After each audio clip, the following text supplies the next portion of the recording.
A bell ringer of the day here in North Carolina and a race to match at the Charlotte Motor Speedway. It's the 34th annual $1 million Mello Yello 500. As usual, every seat has been sold out for weeks. As usual, it promises to be a great competitive event. 4 events left on the 1993 Winston Cup Series, but this is the one that could be the fulcrum, the balance point to decide the national championship.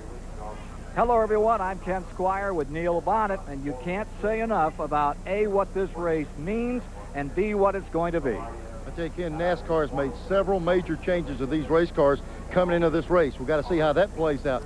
Then you have the points battle, which is just that. It is a tremendous battle. This race can be very pivotal for who ends up winning the championship. We've got a lot of things on the line today. There are a lot of surprises to be dealt with today. One is the pole sitter. Let's go to Dr. Dick Berggren. I'm with rookie sensation Jeff Gordon, who has won his first ever career pole for this race at Charlotte. He's got no wins in 1994, but he's got a pair of seconds. One of them right here in the spring. Jeff, your crew chief, says this is your racetrack, the one you're best suited for. Is today your day? Well, it can be. You know, if we make all the right things happen, so far it's been a perfect week for us. And, you know, we got to have good pit stops, got to stay out of trouble. And if we could do all those things, it could be our day. But we're just going to have to wait to see. Working with me on pit road today is Johnny Hayes. John? Ernie, you've had a great year. You've jumped in this car. You're qualifying up front. You've won a race. What do you think's going to happen today? Well, I tell you, this Texaco Havoline Ford Thunderbird has drove great since we got here on Wednesday, and outside pole was a pretty good run, but it's not what we're here for. We're here to win, and you know, we're worried about winning that last lap, and that's what it's going to pay for, to bring it home for all these guys who work so hard. They've done a great job. Let's throw it to Rick Benjamin. Well, thank you, Johnny. We're here in the SDP Pit Communication Center on a beautiful day. More than 100,000 here to watch this battle for the Winston Cup Championship and the victory here today. I want to tell you a little bit about Randy Pemberton, one member of our crew who's normally on pit road. Well, Randy's got a ride today. He'll be driving the garage area in this car. He's on the injured list, but we're glad to have him back there, Johnny Hayes, on pit road for us. The driver doing the chasing in that battle for the Winston Cup title starts way back in the 11th row. Johnny has made his way back to Rusty Wallace. We're walking on our way back to Rusty right now. You can see it's a long way back. He's got a long way to go to the front. Rusty, I had to run a long way to get back to you, boy. You got me tired and I'm breathing hard. How are we going to get to the front? Well, you're pretty smart, you know, Johnny. And I told you before that I think I'm going to run pretty good when I got a good car. I'm telling you, I think this Miller J.M. Draft car is strong today. We had to really work for these rule changes. I think that the spoiler hurt us a little bit, but it made us work that much harder. I think you're going to see this car go right to the front, but got to be real smart. A lot of cars in front of me I don't know about. Let the pit crew work for me today a little bit until I get up to the front. Well, I picked you last time. Good luck. Okay, Dave. The points leader, Dale Earnhardt, has a good starting spot. He'll take the green in the 9th position. But, Dale, everybody's talking about how unstable these cars are. Can you hang on to this thing for 500 miles? I hope so. That's what we're here for. You know, car's been handling pretty good in practice. I think we'll be okay. Dale Earnhardt, he'll take off from 9th. While we're getting set for the national anthem, we've had the usual pre-race ceremonies, some of which we'll show you here at H.A. Humpy Wheeler's great facility. There you see part of the crowd, and 42 cars have qualified, a couple of provisional starters in the back. Neil, as we wait for Randy Travis to sing the national anthem, this gets down to a totally different picture than what we've experienced in probably 15 years on this track. You know, I guess let's go down for the national anthem right there. See by the dawn's early light what so proudly we hailed at the twilight's last gleaming, whose broad stripes and bright stars through the perilous night. For the ramparts we watched were so gallantly streaming, and the rocket's red glare, the bombs bursting in air, gave proof through the night that our flag was still there. Oh, say does that star-spangled banner yet wave? Oh, the land of the free and the home of the brave.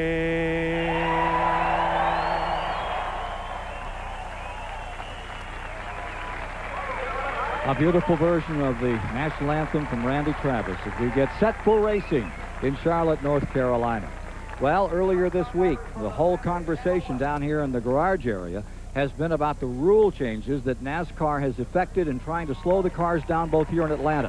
190 miles an hour to turn 1 here, 195 about down at Atlanta for that last race, November 14th. They're trying to whoa them down a little. They brought them down 2 miles an hour in qualifying, but the issue is, can they slow them down in this race? Let's take a look at what they've done. Neil has filed this report. NASCAR is continuously trying to make these cars more stable, protect the drivers and the fans. We've seen some of them fly lately. I can attest to that.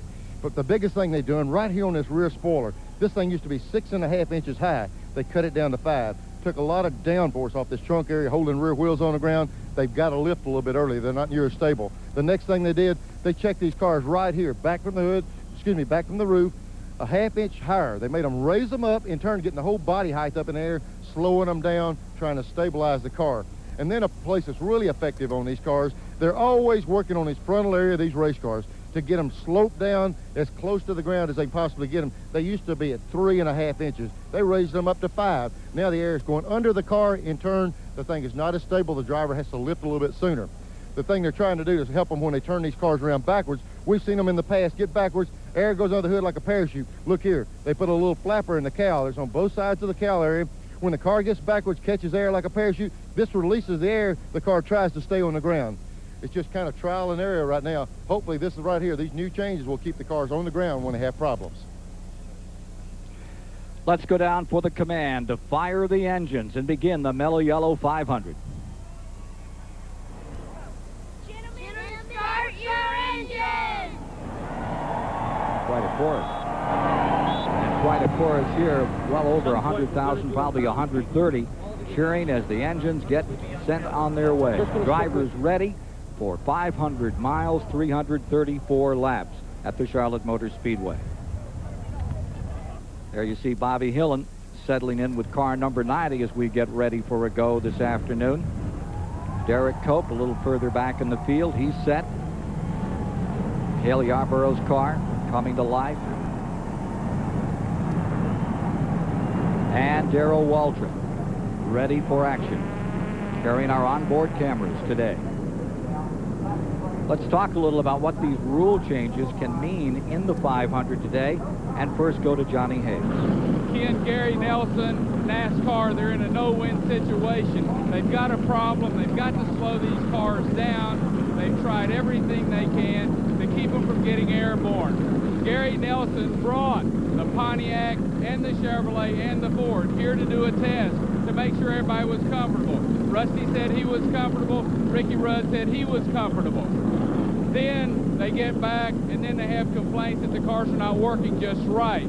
It's just a tough deal, but bottom line, these cars are going 2 miles an hour faster down the straightaway than they were before the change to slow them down. It slowed them down in the turns, but not on the straightaway. Dr. Dick Bergman. Well, Ken, it seems to have differentially affected the various makes of cars. If anything, Chevrolet hasn't been much affected at all, and neither has Ford. But it has, in fact, hurt the Pontiacs. They've got a small trunk, and when they took the spoiler away, it made the back end of the car a little bit loose. The Pontiac drivers are not yet ready to give up on this thing by a long shot, but they're going to have their hands full this afternoon. Randy Pemberton. Well, the whole thing is, gentlemen, driving loose race cars. You talk about Ernie Irvin, Dale Earnhardt, Rusty Wallace, all being able to drive a loose race car. That is, in fact, what it's going to be able to take here today in order to go to victory lane. But how loose of a race car do you want to drive? If a chassis man can get a car where it sticks through the corners, maybe that guy's the one to go to victory lane here today. The advantage has to go to the guys that can drive a loose race car, but you cannot tell me a good chassis man isn't going to be a strong part of winning this race here this afternoon. Rick Benjamin. Well, the good chassis man may reside in the pits of Mark Martin today. A lot of folks we talked to this morning think that Martin is going to build on his strong victory yesterday in the Busch Grand National race. He was more than a mile an hour faster than everybody else yesterday. In the final practice, we'll see how it plays out. Neil, a lot of drivers can drive them loose, a car that kind of wiggles out there, but to drive them fast and loose, you really got a limited number of people that have that kind of talent. Yeah, there's several of the drivers that like loose race cars. You think of Rusty Wallace, Earnhardt, and then I think of Gant, the guy that finesses the car, and Walter. It's going to take several different guys. I'd like to sit here and give you the answer. I don't have any idea what's going to happen, and neither do these guys on the other side of the fence here. We're going to have to turn them loose, see if they go fast, see if they stay on the ground. It could be full of a lot of spins. We don't know what's going to happen yet. But when you talk about fast and loose, you usually talk about Earnhardt, Gant, a guy like Jimmy Spencer, even Waltrip back in those old days. That car isn't working the way you want it. You want somebody to manhandle it. Harry Gant's always a guy that can get that kind of job done, too. The guy that's on the pole, young man, Jeff Gordon, just got out of sprint cars, dirt cars. He's over in this type of racing now. He's ran sideways all his life. He's young. He doesn't know any better. He's liable to put on a show today. What we need is Neil Bonded in that group. Let's take a look at the starting grid for today's 34th annual Mello Yello 500. It's presented by Haviland. Jeff Gordon is on the pole, 22-year-old freshman, youngest Winston Cup pole sitter in 41 years. And alongside his 5th straight front row start, that's Ernie Irvin. For row 2, it's Jeff Bodine, the 91 winner of the event, and Ken Schrader, who won it in 89. Row 3 today is Bill Elliott, the 84 and 87 champion here, and Greg Sachs, his best start of the season. Row 4, defending champion here, Mark Martin and Ricky Rudd. In row 5, it's a 5-time Charlotte winner, Dale Earnhardt and Brett Bodine. For row 6, first ride in the Morgan McClure Chevrolet for Joe Nemechek and Rick Mast alongside.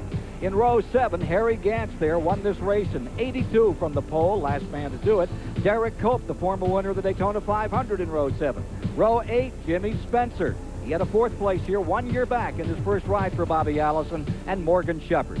Row 9 is Todd Bodine, the 3rd brother in that Bodine clan from Chemung, New York, and Rick Wilson taking one of his final rides in the Petty Pontiac. In row 10 today, it's Rich Bickle, short track ace from Wisconsin, and Michael Waltrip. In row 11, Rusty Wallace is there, and alongside the 84 Winston Cup champion, Terry Labonte. For row 12, Hut Strickland and the 6-time Charlotte winner, Darrell Waltrip. Row 13 is Andy Hillenberg, that sprint car star from Indiana, and Ted Musgrave. Row 14 is Dick Trickle and Bobby Hamilton. Row 15 is Jim Sauter and Jeremy Mayfield. Row 16 today is Kyle Petty, who finished 3rd here last year, and Jerry O'Neill. In row 17, Wally Dallenbach and Sterling Marlin. For row 18, it's Mike Wallace and Lake Speed. In row 19, Bobby Hillen and Dale Jarrett with his worst start all year back in 38th spot. Row 20 is Chad Little and John Andretti making his 2nd Winston Cup start. Provisional starters, Bobby Labonte starts 41st on the inside of row 21, and Kenny Wallace rounds out the Haviland starting grid. They had Andy Hillenberg move to the rear of the field. He starts dead last. He wrecked his car in practice and had to go to a backup car, so he'll be dead last in the 29. Bringing him out of the line that he was in and sending him to the rear. Car number 75 pulls down onto pit road. Todd Bodine out of Chemung, New York. Temperatures at 76 degrees today, just about perfect. Good overcast for today, but in and out of the clouds. It's not like racing at night, is it, Neil? There's Junior Johnson. We see him getting ready for the start. Let me take in the sunshine, the cool track, the hot track. Let me tell you, that's the least of the worries. I think these guys are concerned what kind of car, what kind of race have they got. $1 million plus today, 42 cars running, 334 laps for 500 miles. There are 3 races left after today. The point battle, a 72-point differential as we go into it. Rusty Wallace has been carving away at Dale Earnhardt's 300-point lead back at the end of August. on board with Darrell Waltrip as he gets set to sail in the Western Auto car number 17 this afternoon. Here's Bobby Hillen taking a look up through the field from car number 90 as he gets set for a go. And there's Derek Cope ready for action this afternoon. Pace car bringing the field down, getting set for a start. Randy Travis to drop the green over the field today. Mello, Yello, and Coca-Cola talking about a 10-year deal with the Charlotte Motor Speedway. Not talking about it. They signed the deal today. And they're going to be here for some time to come. Here comes the field. Rolling down for a start. Gordon getting a bit of a break. And he's away. In front for just a moment. Ernie Irvin right back as the car 75 wheels on the pit road, already having a problem. Todd Bodine. They said he's been black flagged. I'm not sure what that's about, Kim. They did black flag him. There's Gordon. I tell you what, Ernie Irvin wanted to try to make that pass. Gordon inside. Here comes Jeff. Look here, Jeff Bodine, 3 deep going into turn 3. Jeff Bodine in the number 7 car. In a good run. Carries himself right up into second spot. Behind Ernie Irvin out in front. A lot of concern about the drivers when they get in traffic. They don't know exactly how these cars are going to feel. They're faster down the straightaway, but they need that spoiler in traffic. We're going to see what happens. Todd Bodine comes back on the track, and he's overlapped as they wheel down the back straightaway. It's Irvin in front, Jeff Bodine in second, Jeff Gordon in third, Schrader and Greg Sachs on board from VW as he storms up through the field. Coming around that lap car of Todd Bodine. There's Terry Labonte directly in front of him. 55 car right there down on the inside. Going back to the front. Good scramble for second place. Bodine under challenge. Jeff Gordon there. Jeff Gordon pressing on the inside. Looking for any kind of a hole to open up and get back into second place as Ernie Irvin draws away in the early going. I tell you, that little 24 car of Jeff Gordon's has really been strong all week. I think people thought he would lead the race, but Ernie Irvin in the 28 got a big jump on him. Earnhardt runs in the 8th position. Right behind Mark Martin. Yeah, and outside of Earnhardt is Bill Elliott trying to move up. In the number 11, the red car is Bill Elliott. Fell in behind Dale Earnhardt. Ernie Irvin out in front. That's the 17th race he's led this year. That number 6 car right there in front of Earnhardt, that's the car that showed big numbers in practice. Really quick in all the practice. They thought he might be the man on the go, but talk about on the go. On the outside, going down in turn 3, Earnhardt's trying to get around him. Makes it work. That's the tough way to do it. They made some major changes to Earnhardt's car today. They were questioning which way to go. The car's been quick, but they wanted to make some changes. They tried it. Looked like it might have helped him a little bit. Ricky Rudd right there in front of him, Ken. His car's quick. Rusty Wallace, 18th position, closing on Derek Cope in the 98. Harry Gant just in front of him. Now remember, they've got that very short rear deck on those Pontiacs, and the Pontiac folks have been very unhappy all week about the conditions under which they're running. They just don't have that much space for downforce on that rear trunk lid. Hope on the outside, Rusty Wallace on the inside. Battle for 15th now as Wallace picked off Gant, goes for Derek Cope and has him out of 2. You know, we're hearing everybody say the cars are doing this or doing that. There goes Rusty. We see him passing. But Rusty sounded very confident when we interviewed him earlier. I'm not so sure they're telling us the whole story. That car looks good to me. As they come around to complete 6 laps, Ernie Irvin draws away.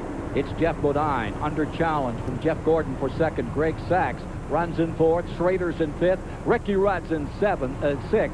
Earnhardt's in 7th. Mark Martin in 8th. Elliott 9th. Rick Mast in 10th. More from Charlotte in a moment. The Mello Yello 500 is brought to you by Haviland Formula 3 Motor Oil. Add more life to your car. By Keystone, Keystone Light and Keystone Dry. Bottled beer taste in a can. Wouldn't that be great? And by Western Auto, the official auto parts and service store of NASCAR. Robert.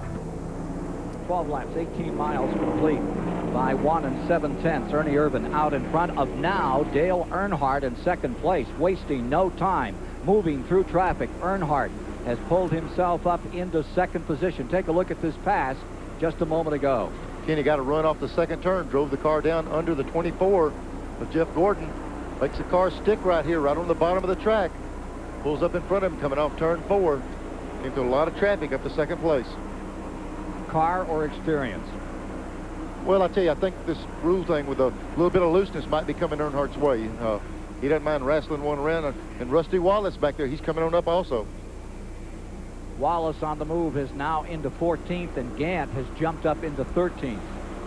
Harry Gant, remember, was behind Wallace when last we reported to you on him. He's picked up a couple of 3 spots. Here you see the leader, number 28, with Ernie Irvin now at the control, seeking his second win, one for the first time in that Gates car at Martinsville, Virginia. Here's Rusty Wallace. He's looking for Gant just in front of him in the 33. Meanwhile, look at Gordon fighting with Earnhardt another time as they battle for second. Yeah, Earnhardt passed him. Here comes Gordon right back. While they're doing this, 28 car with Ernie Irvin just checking out on them. These guys are racing real hard. Picks up a 10th, 1 and 8 now. 1 and 8/10 of a second between first and the second place battle of Earnhardt and Jeff Gordon. Let's review further back for you. Just outside the top 10, Rudd is now in 10th. Spencer's 11th, Gant 12th. Bodine 13th as Gant continues to mount an assault toward the front. Wallace 14th. Wilson in the 44 is 15th. Joe Nemechek, he's up to 16th. Darren Copen 17th. Strickland is 18th.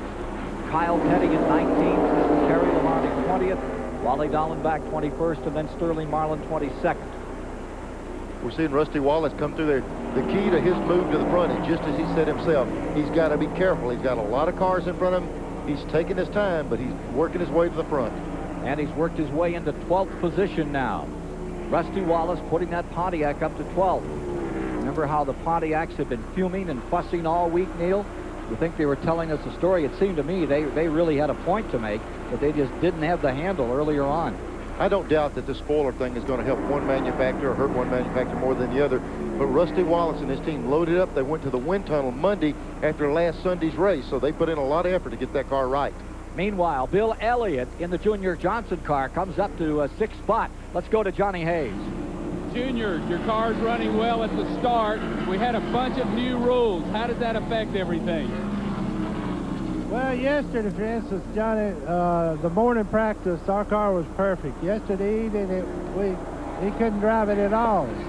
So we threw out the morning practice chassis combination, and we went to something else yesterday evening, and never did get it worked out. Again this morning, we went to another one.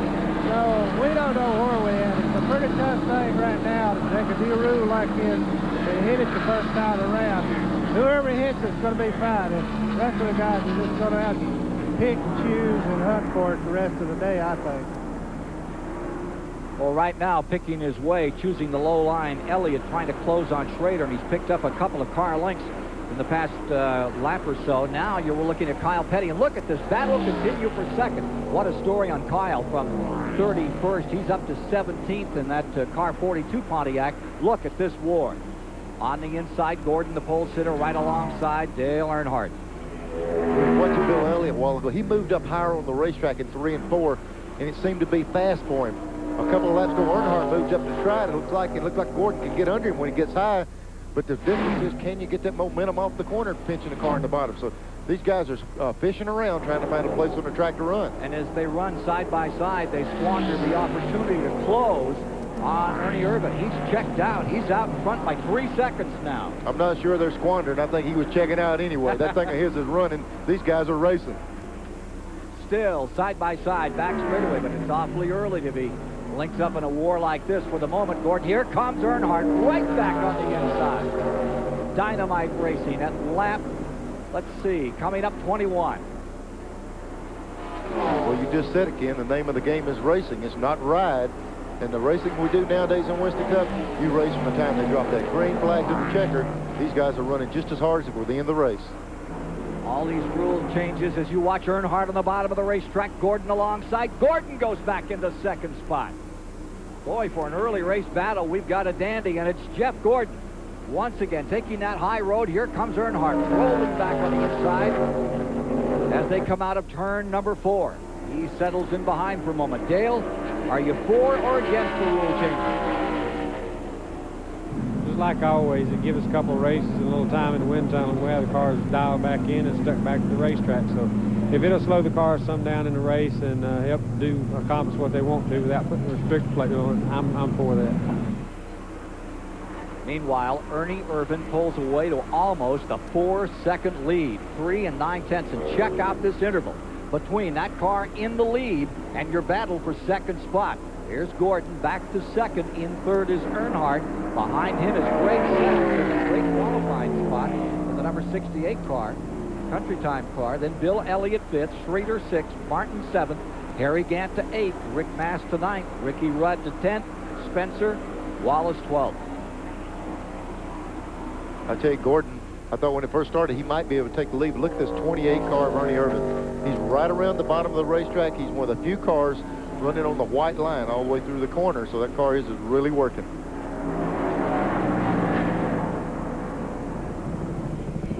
So, assisting TBS Sports with aerial coverage of this Mello Yello 500, the folks from Ray Bestis, the Best in Brakes, giving you this picture of the battle for second place.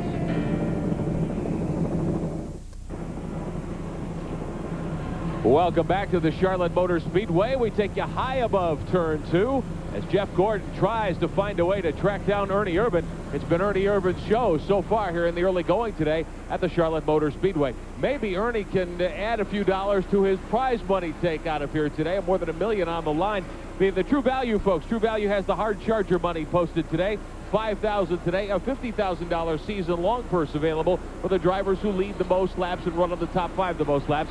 So far this season, Dale Earnhardt's leading the standings, followed by Rusty Wallace, mimicking the Winston Cup points. Mark Martin, Ernie Irvin is 4th, and Kyle Petty 5th. We'll keep you posted on the True Value battle here all afternoon long. Good battle right here. There you see Jimmy Spencer down on the inside, Ricky Rudd on the high side as they battle for 10th position. Ken, we're seeing a lot of guys. Watch Rudd when he goes in his corner. He takes a real high line. That's the line of about 3 or 4 years ago. And that's exactly what we've done to these race cars. We put them back 3 years with a spoiler. That's about the trim they were in. Seeing a lot of cars try that high line on the racetrack. Rudd going for 10th position against Jimmy Spencer. And for the moment, the Meineke car stays with it, holds the spot, and actually pulls away. Look at this battle. And that is a nice one that's going on. The 11 car, Bill Elliott, back in 5th spot, battling with Harry Gant on the inside. Johnny Hayes is standing by with Harry Gant's crew chief. Leo Jackson, your car's running real well. Harry's coming to the front. He's saying anything. No, Johnny hadn't said a word. You know, he's paced a lot of cars. Looks like he's in pretty good shape. Harry Gant's a great driver of a loose race car. We all talked about that earlier. As these cars go away, Harry Gant seems to get better. This may be his day. Johnny, there's a good chance of that, because let me tell you, when we used to go to Dover and some of the tracks that really got slick in the race, Gant would get up on that wall, he'd find him a place to race, he'd run anywhere on the track, he'd dig around and get him a groove, and here he is on, well, we've got a little bit of different circumstances, he's coming to the front. Remember what's happened. They made these cars a little more difficult to handle, lifted them up a little higher, and therefore you have to get out of the throttle a little earlier, use it a little more gingerly through the turn, faster in the straightaways, a little slower in the corners than they were before, but those that can travel those corners sideways are the ones you want to watch today.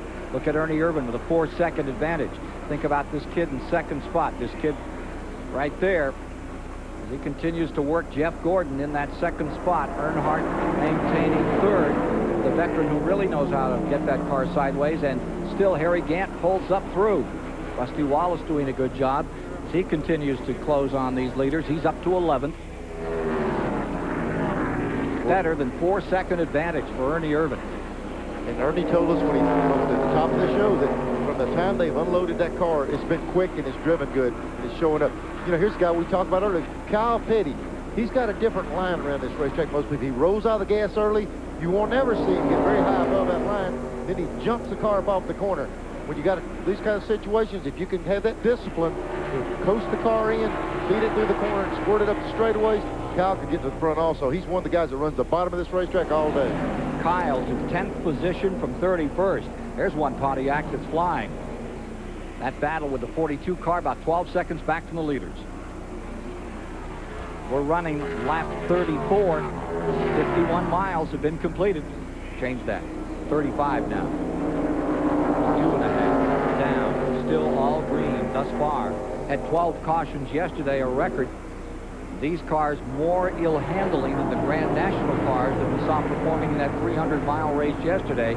These drivers really staying on top of them in the early going. Well, they're having to, Ken. I think this first pit stop, whenever we have a caution or whenever we make that first green stop, you're going to see these crews go to work, because a couple or three of these cars, they're in good shape. The rest of them, boy, they have got their hands full. As you watch this number 28 flying, just floating around these corners with Modesto, California's Ernie Irvin at the controls. They made some changes, I believe, with this car this morning. Dick Berggren, how about it? Well, Ken Squire, just about everybody was changing their car this morning except the 28 crew. Robert Yates today said we had a choice. We decided to not change the springs on the car. We changed the valve springs in the engine instead. This place is very tough on engines. About 25% of all of those who start blow up before this race is over. They're not worried about the car, they're worried about the motor. Dick, I tell you what, of all things that happen to any of these Winston Cup motors, it's usually that valve train.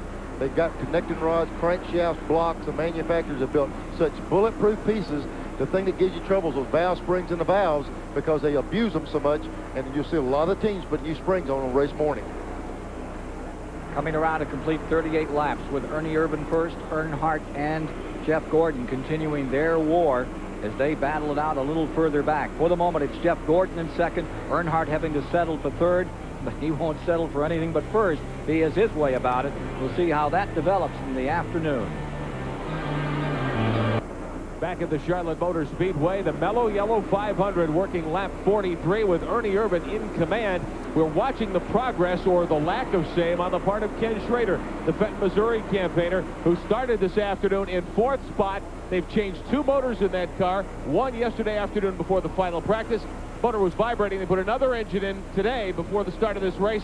Not working out. Schrader backing up in the field at the moment. Hopefully he'll get it sorted out. Up in front now by 7 seconds with 43 laps complete of the 334 to be run.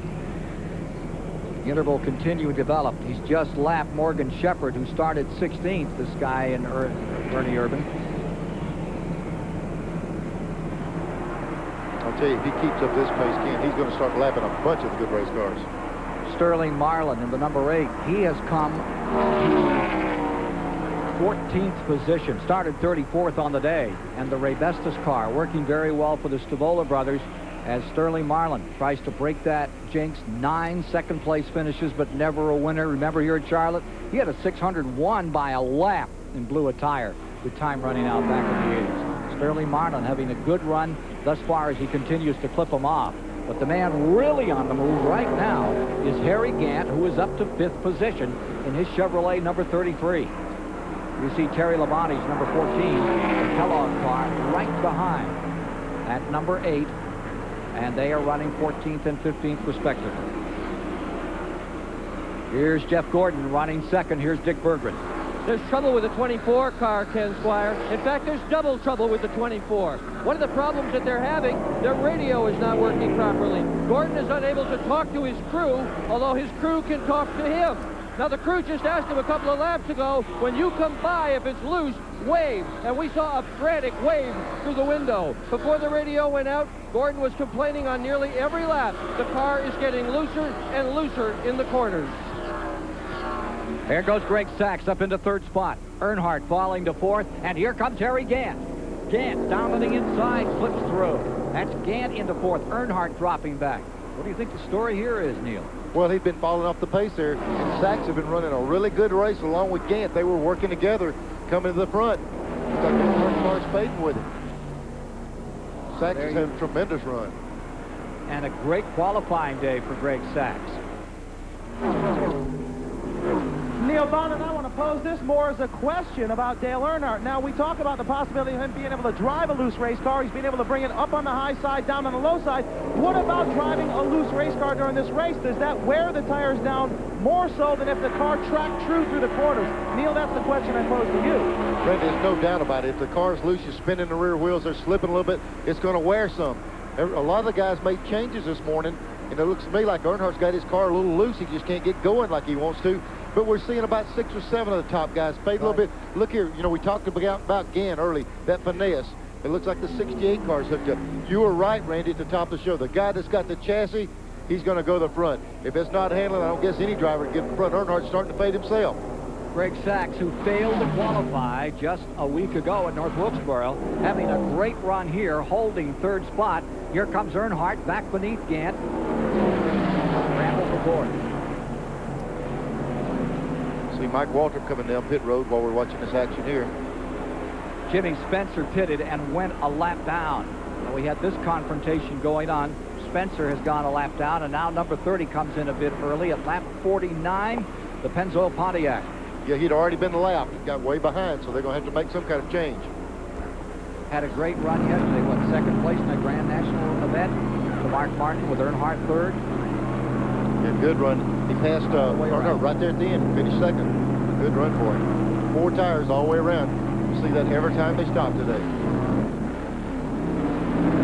And boy, are those going to feel good. After you've been out there sliding, you slipping and sliding, those 4 new ones feel like a nail into the ground for you. Qualified in 30th spot, and then that car backed up to 38. It's still this man, Lonesome Urban, out in front, 7-second advantage. First 50 laps are complete with nary a sign of caution thus far in the event. They said it would either be a runaway or wreck strewn. That was the prediction from H.A. Humpy Wheeler, the promoter, with the changes that NASCAR had put into effect, but I didn't think anyone was figuring Ernie Irvan would be the runner. Well, just like he's talking about, what he's talking about, if somebody hits on the chassis that drives away, that thing of Yates has got a lot of motor. If they get it where he can mash that throttle, he's going to drive away, and he's doing it. Earnhardt coming back. Remember, he dropped off a couple of positions. Here he is on the inside of Greg Sachs.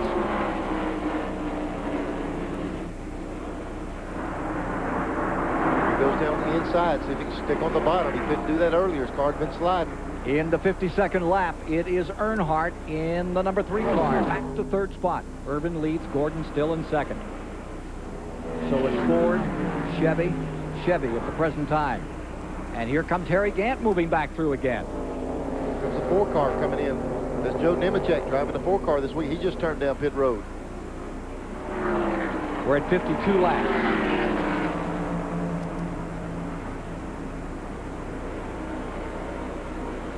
Greg Sachs falling back to 5th position.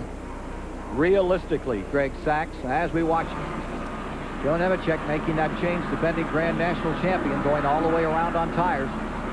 And they're making a bit of an adjustment there. They're taking bite. I mean, they're putting bite in the car. They're backing off that right rear jack screw, which puts bite in. His car real loose. They're trying to tighten it up. 53 laps complete. Greg Sachs, a bit of a surprise out here as he continues to run in 5th spot. Ken, that's just a little bit early coming in. They're talking about coming in, and he's about 20 laps ahead of everyone else, so he must have been really loose.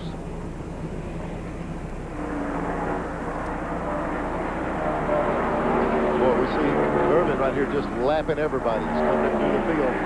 You get one hooked up like that, you want to just smash everybody around. Looks like that's Waltrip directly in front. Darrell Waltrip, a big winner at this racetrack. And Irvin's just about to lap him. Bobby Hill in the Heilig-Myers car going a lap down, and now we're seeing some activity on pit road. Here comes Greg Sachs rolling in, and Harry Gant. Boy, I tell you, that looseness of these race cars might make them stop early for tires. Here's Johnny Hayes. Greg Sachs is having an outstanding run. Jumps in the pits. Everybody's over the wall. This is where it's made, folks. You make a good stop, you'll get back out front. If you don't, you're in trouble. See him getting the right side tires on there. The top teams have been doing 4 tires in roughly 20 seconds. See what kind of stop he gets out of it right here.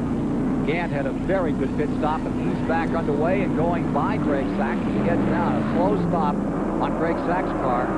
And the Jackson team had an excellent stop on number 33.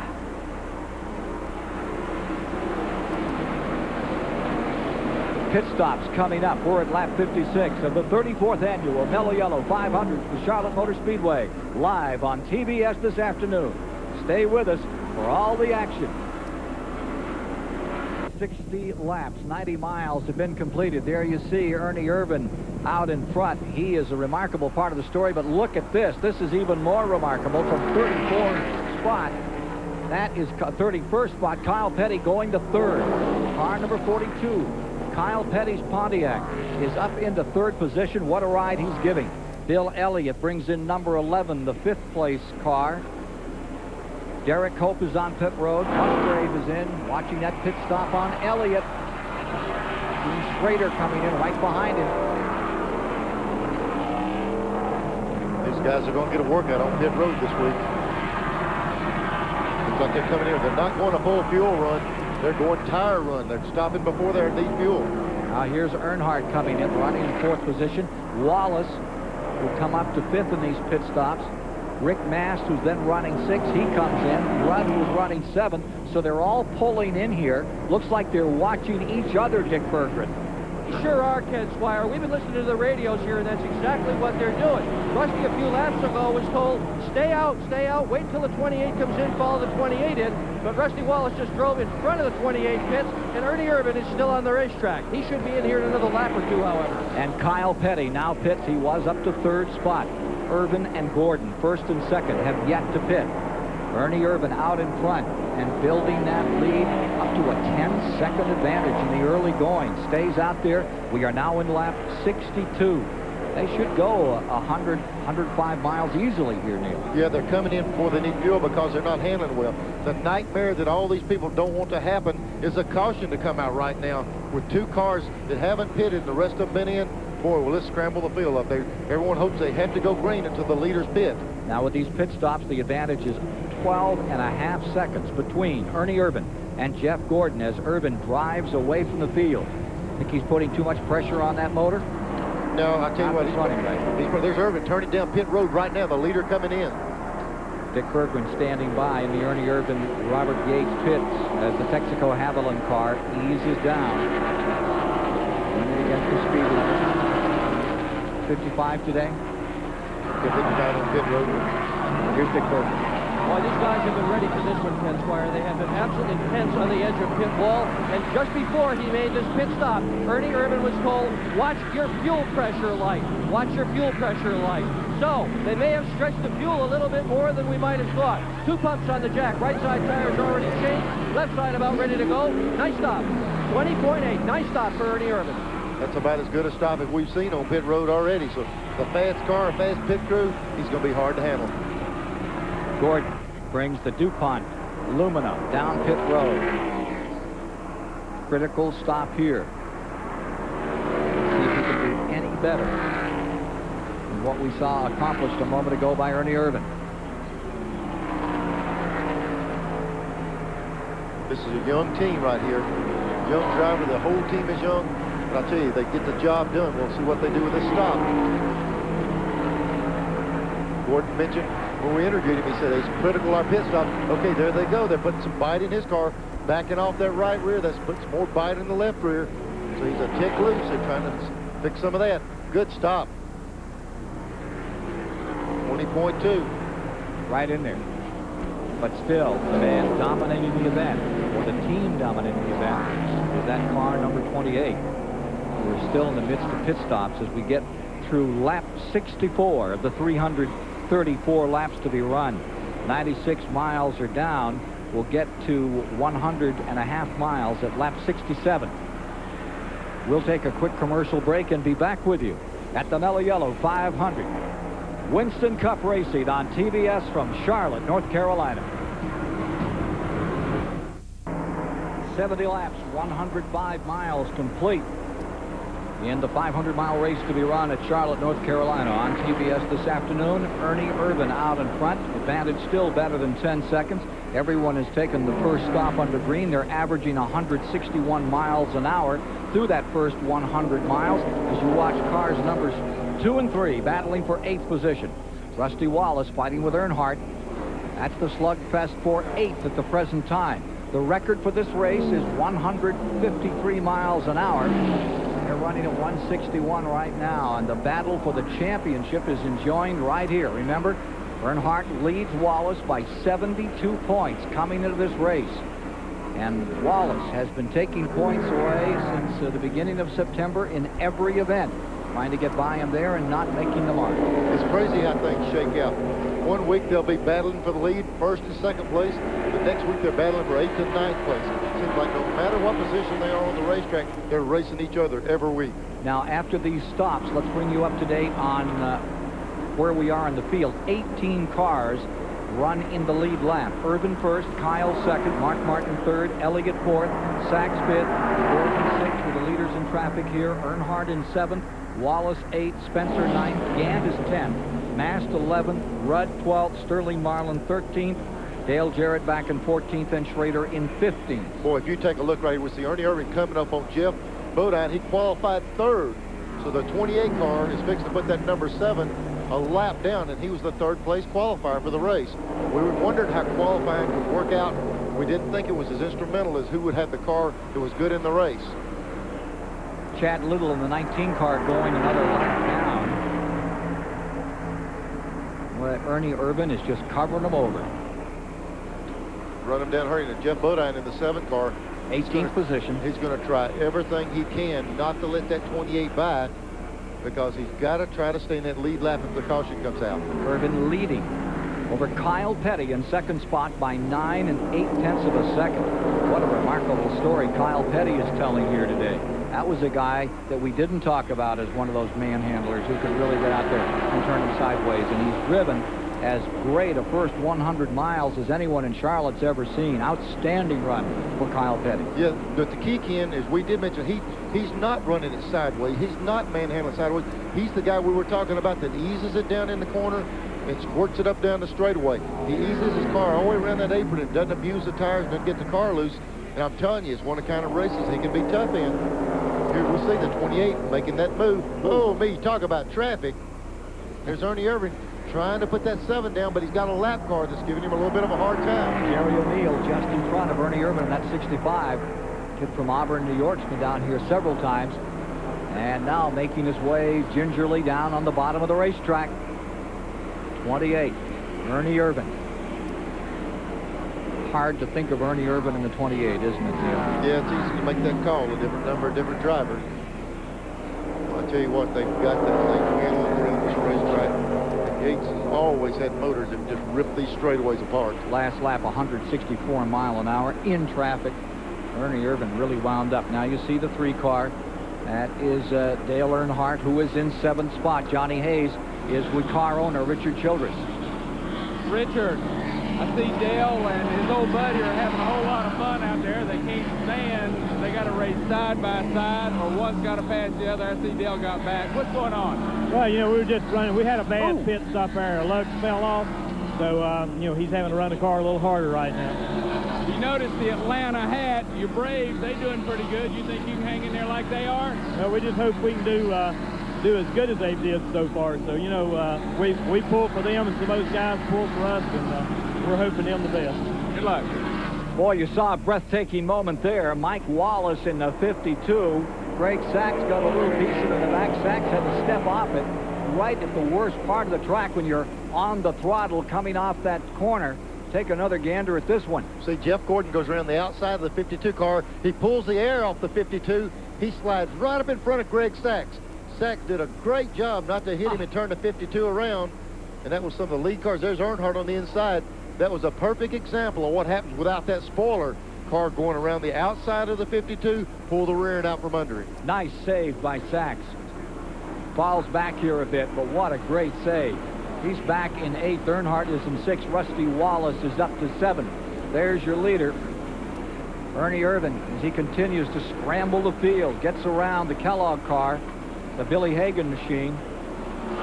Terry Labonte moving on next year. John Andretti in this race and back some. He's just getting experience out here, riding another one out. John Andretti is a good addition to the racing. He's in 37th position in Winston Cup racing. Guy's very determined, drives all kinds of race cars. We'll see what comes about in 1994. A question for you, Neil Bonnet, from Rick Benjamin down here in the STP Pit Communications Center. During the last round of pit stops, Dick Berggren pointed out how Ernie Irvin's team was telling him to watch the fuel pressure gauge, that he didn't go very far on that tank of gas. With these aerodynamic changes, the cars are higher, less spoiler. Are they getting worse fuel mileage now? I tell you what, Rick, I think the key to that thing is they're not sure. Just like we wasn't sure how it would play out in the race, you've got to be cautious. I think we saw a lot of the leaders pit early until they got that first gauge on what kind of mileage. The 28 was running so good, he wanted to stay out and try to put people down. Now they've got that mileage read, and they'll know what to do. But you're exactly right. That car up in the air is displacing more air, and it's probably burning a lot more fuel. Good point. Irvin has the Ford out in front. 10 seconds plus. All cars are still running after 125 miles. Everybody is still out here. We're showing 82 laps now complete. 334 the distance if you're just joining us. Kyle Petty, there you see him in that second position. From 31st, he's brought that Pontiac up through the field. Great piece of driving by Kyle. And in third spot is Mark Martin. Kyle Petty, how do you rate yourself as a driver? Today I'm in the top 6 in points, so I'd say I'm in the top 6 in drivers. How about that? But I'm not sure about that. I think we've got a real top team, but I'm not sure. I might be in the top 10 in drivers. I think it's taken a long time to get to be in the top 10 in the drivers. But, you know, if I was ranking, I'd probably rank myself 10th. Right now, he's in second, just 10 seconds back from the leader. But behind him and closing ground is Mark Martin in the number 6. Martin put on a great performance yesterday in the Winn-Dixie 6-cylinder Ford. Got himself his 6th win of the season in that Grand National Series. Every race that Mark Martin has finished in Grand National, there he is, number 6. He's won this year. There you see him up the outside and around Jimmy Sauter. Interval between second and third. Between the 42 and the 6 is 1 9/10 of a second. I tell you, Mark Martin's car in practice, every time you clock it, he's as quick as anyone there. And if you'll remember, we see Mark Martin win a lot of races. He paces himself good. He says, I run the car as hard as I can. I think he runs the car as hard as it feels good, as hard as he knows he can, and still have some car left. This guy can get to the front, and if he does, he can race anybody up there. 85 laps, 127.5 miles have been completed. Now, let's go to Dick Berggren. Ken, there's more in this number 6 car. Mark Martin has radioed to his crew and said it's a bit loose. Steve Neal, the crew chief, says they can fix that on the next pit stop. Speaking of fixing, believe it or not, they opened up the nose on this car earlier this week. They cut it apart with sheet metal tools, welded pieces in, re-welded it, taped it back over, cleaned it up. No wind tunnel after that change, but they're trying to make both the front stick better and the rear. Looks like it's sticking pretty decent right now. Looks good. I tell you what, sometimes the best wind tunnel and the best dyno is this big black strip of asphalt out here. Best place to fix a race car is where you got to race it. The wind tunnel does help a little. No doubt. I'm just saying, you get in the wind tunnel, you get it close, and then you dial it into each specific racetrack, and they got to work in here. Riding with the Heilig-Myers car, number 90. Bobby Hillen giving you these pictures from 21st position. More from the Charlotte Motor Speedway on TBS after these messages. Promotional fees and consideration have been paid by First Brands Corporation, the makers of STB engine treatment. Help stop engine wear before you start. And by Heilig-Myers Furniture Company, the proud sponsors of Bobby Hillen's Ford Thunderbird. And by True Value Hardware Stores. Got a tough job to do? They'll see you through it. You can do it with True Value Hardware Stores. 91 laps, 136.5 miles completed at an average speed of 162 miles an hour. Ernie Irvin setting those records. Old record 153 for the 500-mile distance. As you watch Darrell Waltrip here in car number 17, running in 24th. He is a lap down. Waltrip falling a lap down in the early going. Now, at lap 87, Ernie Irvin moved out to lap Ken Schrader. Pulled that off. Schrader gave him a bit of a fight. Then, on lap 89, Harry Gant fell off his perch going down the back straightaway. Just backed right up in front of 2 cars, nearly got collected. He's come into the pits. He's back on the track. Let's get more on the story. Yes, I talked with Charlie Presley. Harry Gant cut down a right front tire. Everything's okay with the car. Just cut a tire down. Thank you, Johnny Hayes. I tell you what, if you cut down a right front tire and not hit the wall here, they got things going in their direction. Had the right saying. Usually a right front here means a big right front dent. Look, he didn't get in the wall. Saw the 17 car there for a moment, just in front of Gant, who is now back in 35th position. Gant's falling a lap down. He's got some running to do to get himself back in that lead lap. But there's one guy that can get it done here. The last man to win the pole and win this race, Harry Gant, 1982. There's a guy that not can't get it done, but is getting it done.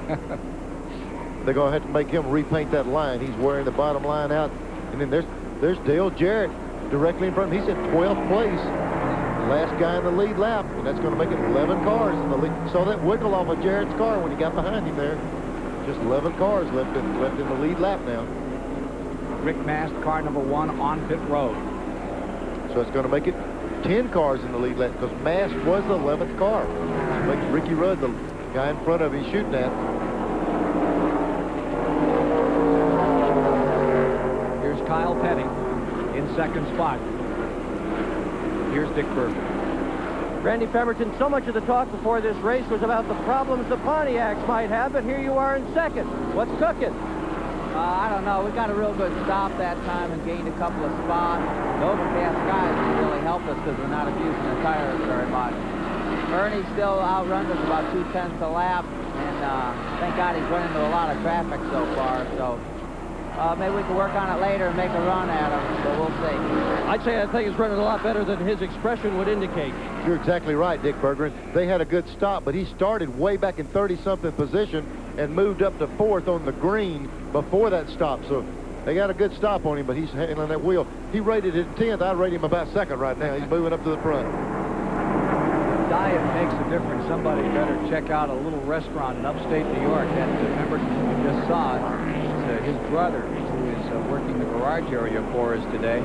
Those kids know a whole lot about racing, and they love it. They came out of the Albany-Saratoga Speedway years ago. Of course, Saratoga's a big racing part of the country for thoroughbreds, but all they wanted were thoroughbred modifieds in their younger days. And some of those great stars of bygone days, Don McTavish and Bugsy Stevens and Renee Charland used to hang around that restaurant, and those kids, when they were tiny, said someday we're going to be in it. Alan Pemberton is the guy responsible now for the Felix Savettis number 42 for crewing that car. So some of the credit today certainly goes to him. See what I was telling you about Kyle? If we can run that shot over right now, I promise you, 100 miles from now, if that car is working, that's where Kyle will be. He runs that bottom. He doesn't abuse those tires. Galees are in there. He'll stay right on that line, and then he'll feed that throttle up off there. That thing of his runs on the bottom all day. They got it just like he wants it. They look about as calm and collected as Kyle. The crew for Kyle Petty looking on as he tries to close on Ernie Irvan, but nobody's getting much of him today. He has just checked out. See you later. How about a battle for 4th? There's Bill Elliott and Earnhardt. Bill's been running high all day. We talked earlier that he had moved up in a real high groove around the racetrack. Bill had a lot of success here with that high line. He's working up there again. Earnhardt's coming under him right here. But Elliott's car should drive in this corner on that outside. Of course, he slides up a little bit right there. Two totally different lines around this track. 100 laps are complete, Neil. 150 miles are down, and nary a caution to date. Averaging 162, well over the old record. Ernie Irvan in command here at Charlotte in the 34th running of the Mello Yello 500. Hey, racing fans, Budweiser asks, who won? May the 12th, 1984, at Nashville International Raceway, 420 laps under the lights. Joe Waltrip in the 11th car started on the pole and seemed to be unstoppable that night. But Richard Petty in the familiar 43 and the 12th car of Neil Bonnet were battling their way to the front two into contention for the victory. Also following close behind Waltrip, Ron Bouchard in the 47. Bouchard in position to win throughout the night. And Jeff Bodine in the 5 car was also a strong contender. He was looking for his second career Winston Cup victory. But who won the finish to this remarkable event in a moment? Right, here's how the event unfolded. Waltrip and Neil Bonnet and the Junior Johnson cars stole the show from the rest of the pack. They battled back and forth and led all but 3 of the final 184 laps at Nashville. With 2 to go, caution on the speedway. A crash involving Rusty Wallace in the 88, Bobby Allison in the 22 car, and then Kyle Petty in the 7 all getting involved. Well, after the leader, Waltrip, had already taken the yellow flag, Bonnet zipped around him and was flagged the winner. 2 days later, though, NASCAR ruled Waltrip the winner, saying that Bonnet illegally passed under the caution flag. Who Won is brought to you by Budweiser, the king of beers, with that clean, crisp, cold taste. Nothing beats a Bud. Well, welcome back to the Charlotte Motor Speedway. Lap 107. Ernie Irvin still doing it out there. Nothing going on in the garage area. Totally lonely. Thank God I have a television monitor. But this is the inspection station. This is where they're going to bring the top 5 cars, plus one other car at random after this race is over to tear them all down. And kind of looks like Ernie Irvin will be in here, among others. But nothing going on in the garage area. Maybe that's because these guys are able to get out of the throttle a little bit right now, saving on those engines. But we got a long way to go. We're going to see some people in here, no doubt about it. Rick Benjamin. Oh, Randy Pemberton, we're here in the SDP Pit Communication Center with a young driver who many people have expected to move up to Winston Cup racing the last couple of years. It's finally going to happen for Steve Grissom. Congratulations. What was your announcement today? Thanks, Rick. I tell you, this is a super opportunity for Steve Grissom to be teamed up with Carolyn and Gary Bechtel at Diamond Ridge Racing. They've really took the right steps, got the right people in place, and we're looking forward to 94. You're going to have Mark Reno as your crew chief on a team that's really got some Winston Cup experience. That's true. Mark's will be the crew chief. Eddie Jones will be the team manager, and running Hendricks Motors, and we've got some of their people kind of in the management part of it, but you know, something we're looking forward to. Really got the key ingredients there, and we're just going to give it all we got next year. Let's call your new car owner in, Gary Bechtel. It's a big step for your operation. You've been active in Winston West and a few Winston Cup races. Yes, we are. We're very excited with Steve's hooking up with us. We're going to try to go after the Winston West Championship next year with John Krebs, and Steve coming on board out here. We're really excited about what we can do. All right, good luck to you, Steve Grissom, currently the Busch Grand National point leader. Hope you can win a championship there. All right, thanks a lot. Appreciate it. Gary Bechtel is in construction business, they say. Some construction. Isn't that the guy that built the tunnel from France under the English Channel over to Great Britain? One of the biggest construction companies in the world. But I've got to tell you what, y'all held me off the air a long time after he showed that finish at Nashville, and I still think I won that race. You'll say what you want to say. Give it up. Give it up. How many years ago was that? It doesn't matter. I don't care if it's 30 years ago, I think I still won. 110 laps are complete here today.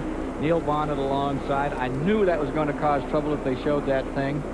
See, they didn't tell him they were going to do it. And the minute you get that one up, it's like a red flag in front of Bonnet. I'll be back in a minute. I'm going over to NASCAR. 111 laps are complete. Here's Rick Wilson bringing the STP car down pit road. We now have 8 cars in the lead lap. They are Irvin first, Kyle Petty second, Mark Martin third, Earnhardt fourth, Jeff Gordon fifth, Elliott, Rusty Wallace, and Greg Sachs. They stay the top 8. 1 lap down in 9th is Ricky Rudd, followed by Dale Jarrett, Ken Schrader. Marlin is in 12th, Lake Speed 13th, Brett Bodine is 14th, Jeff Bodine is 15th, Terry Labonte is 16th, Strickland 17th, Hillen 18th, Trickle and Darrell Waltrip round out the top 20. Jimmy Spencer was just back in the pits. He's gone another lap down. He shows 2 laps away in 21st, followed by Wally Dallenbach 22nd. And then the Wilson car that we just had on pit road, 23rd. And Morgan Shepherd, Rick Mast, Rich Bickle, Mayfield running 27th, number 95. Michael Waltrip 28th, and Harry Gant was back to 29th after he had that flow when he had a tire go down on him up in turn number 2. And how he didn't get at the walls beyond us. Great run.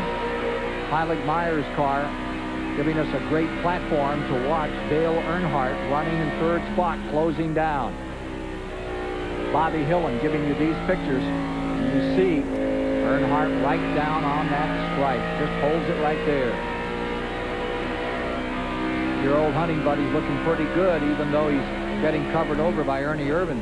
I tell you, he was looking good, that 28 car. It's hard to believe how he's there's Earnhardt staying in that low line right there. Hillen saw him coming. A lot quicker car, give him that running room. Now the key is to get right back in behind there and try to go with him. You start fighting a lot, both of you lose ground. Now the deal is to fall right back in behind him and try to follow him and get a little bit of pull for a while. See Hillen drop back in behind Earnhardt. That's the smartest thing to do, to pull over, let him go, and try to go with him. Yeah. 68 car coming down pit road. Greg Saxon, he was in 8th position.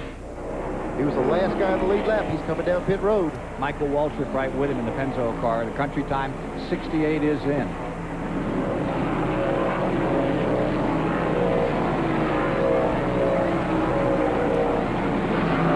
Here's Dick Burke. Well, this is by far the best run Greg Sachs has ever had at Charlotte. His best finish in this race so far, in 11th. They have just added a new crew chief to this team, Dennis Connor, and he has made a huge difference. The team is all smiles this morning. They thought they had a shot to win it, and they just might. 21.9, good pit stop for this crew. So we're getting back toward a pit stop period of the race with 116 laps now complete of the 334 to the run. From the Charlotte Motor Speedway, some great aerials being provided by Revestas, the best in brakes. Back shortly. Martin coming onto pit road in lap 120. We've completed 180 miles. Consider this, with all cars still running the event, one of the point contenders, as you see the leaders here, Irvin, Petty, Martin, Dale Earnhardt, and Jeff Gordon, experiencing trouble. Weigh very heavily today with all these guys out here running. Mark Martin going all the way around. They're putting some more wedge in that one. Not only that, you see the guy beating the rear spoiler up. He was changing the angle, so Mark must still be really loose. They're doing a couple of 3 different things at a time to try to fix that car. Good stop. 20 and 9/10 seconds. Excellent stop for Gordon, trying to make up a little time. Coming down pit road, Jeff Gordon in car number 24. Leaders starting to come in. They're all coming in early. They're not going long runs like we thought they would. See him beating the rear spoiler up. That guy holding the gas can, taking his right hand and knocking that rear spoiler up, trying to nail the back of that car down a little bit more. Well, he got one out of line. So that center section, you want to keep it even across through there. If any of those point leaders have trouble, Neil, in this race, with all of these cars still running, there's going to be a remarkable change in the points. If anybody should fall out in the next 30 or 40 miles, and you've still got so many cars out here. Yeah, nobody in the garage here. We just said, Randy, you might as well go ahead and have that surgery. Don't look like you don't have any business in the garage. Record for most cars running at the finish of the Mello Yello 500. 4 times they've had 28 running. Everybody that started still out here, 42 strong. Got some of the leaders coming here. Jeff Bodine, Dale Earnhardt coming down pit road. There's Earnhardt coming in. Just saw Gordon. Some of the other top drivers in. Watch Earnhardt's crew go to work here. They said the lug nut fell off one of the wheels a while ago. We saw a little over 20 seconds. See if this one's any better. Earnhardt running in third when he pitted.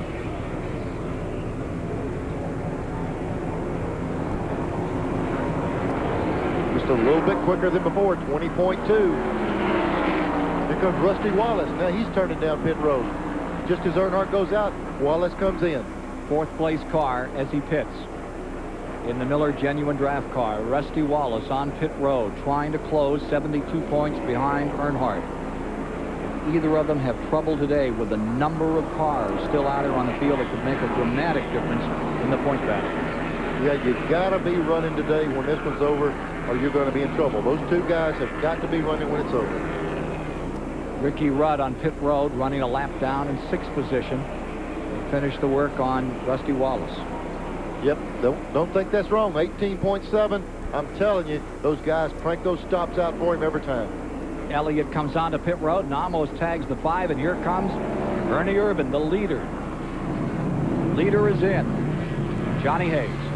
Watch the Jackman on this car. First team All-Pro, the best in the business. One of the top pit crews going. This is the payoff. You had to keep that big lead. Watch them work. They're beautiful. Poetry in motion. 2 pumps on that jack. It's up there. Joey Knuckles on that left front. See the guy doing the rear. Jack down. When that jack man lets off that handle, that's the cue. Drop the clutch. He's gone. 18.3. Nice stop. At lap 126. Kyle Petty's team in. Dick Berggren there.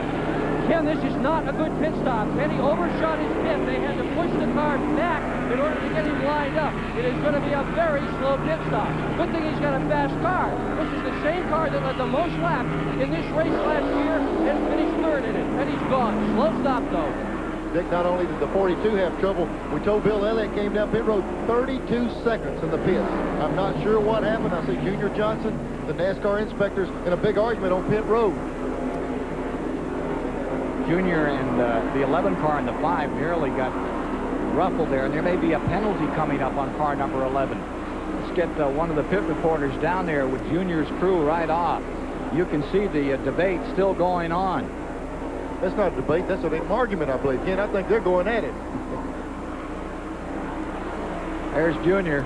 Yeah, he just crawled back over the wall. When I looked down, Junior was on the other side of the fence, and he was helping with this argument. I'm not sure what's up. We saw him come down. We saw the 5 car. They had to dodge him. That might be the problem. He's trying to tell Junior, I got it straightened out. Looked to me like you're saying, Junior, I didn't get it straightened out. It's your turn. Yeah, but you got to give Junior some kind of an answer, I promise. I tell you what, a story like that, that's where you need Johnny Hayes. Put John down there and see what happened. Here's the 11. That's the Junior Johnson car. John? I wouldn't want to be the NASCAR official down here, buddy. They call for too many men over the wall, but they're in total disagreement. Everybody got back, so you got it on TV. I don't know, but I wouldn't like to be the guy that had to stand in front of Junior Johnson's mic beam. Well, it looks at the time like they won the battle because I don't see any kind of black flag or anything on the 11 car, so maybe they got the point across. I mean, they head over. We're coming to lap 130 of the 334 to be run. If you're just joining us, nary a sign of caution thus far in the race. 195 miles. Let's look again at this car number 11, the Budweiser car, making its pit stop. You see him getting trapped there by Ricky Rudd coming out for a moment, gets himself in. Now you count them. Trying to count heads here. Henry Benefield coming over with a gas can. They let one guy clean the windshield. That's the only thing I see.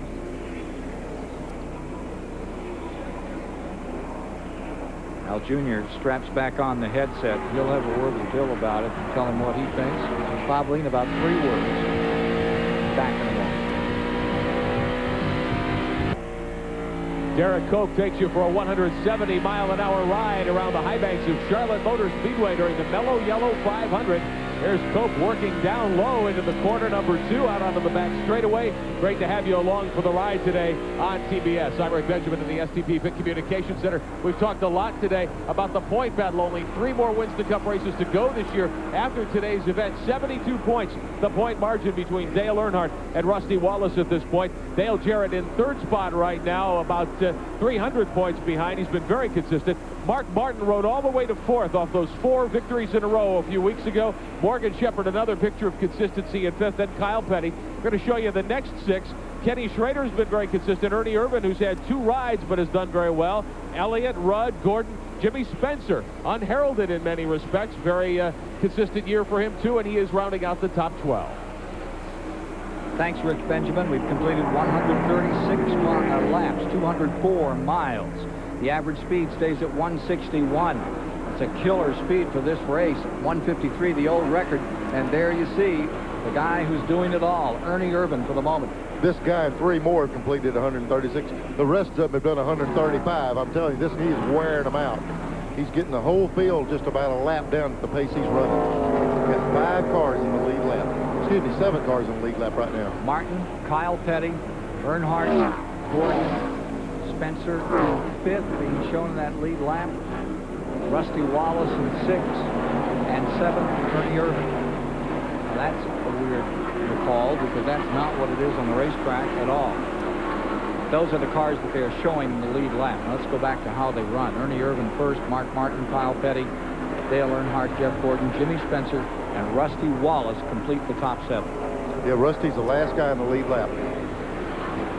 Here's Dick Berger. Major story on the number 28, the leader, Ernie Irvin, Ken Squire. He started missing about 2 laps ago. They switched ignition boxes. It has not helped. The engine still missing. That's what they were worried about before the start of the race, the engine. Well, I tell you what, Dick, he's still cranking out some fast laps, but if he's calling for a miss in that thing, there must be something wrong. But that thing of Yates might be just as good on 7 as the rest of them are on 8. It certainly appears that way. I think they're trying to psych him. I mean, he's drawing away from everybody out here. Here's Johnny Hayes. Again, we've had a major weather change. It was hot and sunny. Now it's cloudy. Temperatures dropped about 10 degrees. I used to own a Winston Cup car. Benny Parsons drove for me. We almost lapped the field in the first half of the race here. Turned cloudy. We had trouble holding on to the lead lap. Pit crew's going to have to get real busy. I'll tell you what happens when something like this does occur with the overcast coming in. Sometimes you'll see a different cast of characters go to the front. A guy's car that was too loose a while ago now might get too tight in this cloud. So we're going to see if anything changes with the leaders moving up through the field. 141 laps are complete. Most cars running at the finish on a super speedway. 50. How many? 50. I mean, they start 100. 75. Okay.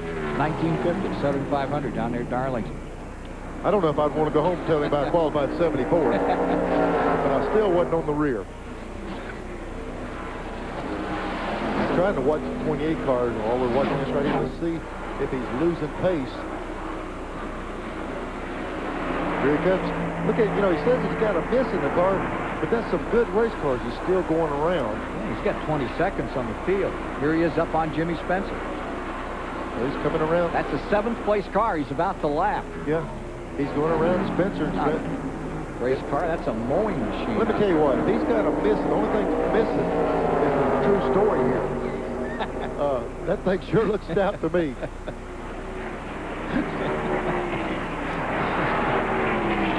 Mark Martin's second spot. Kyle Petty is third. Jeff Gordon, who's set on the pole, is back in 5th position. 500 miles the distance. Oh, we got a car in the wall. Coming off 4. Sliding, Todd spinning, Bodine. and he's all the way around to that Raymock car.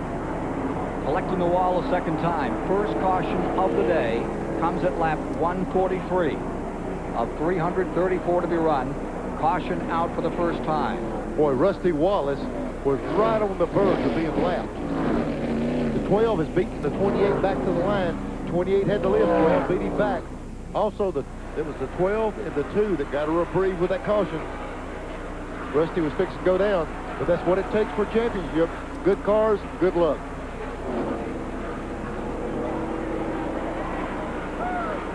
So there you see Todd Bodine taking the Raymock car back to the garage.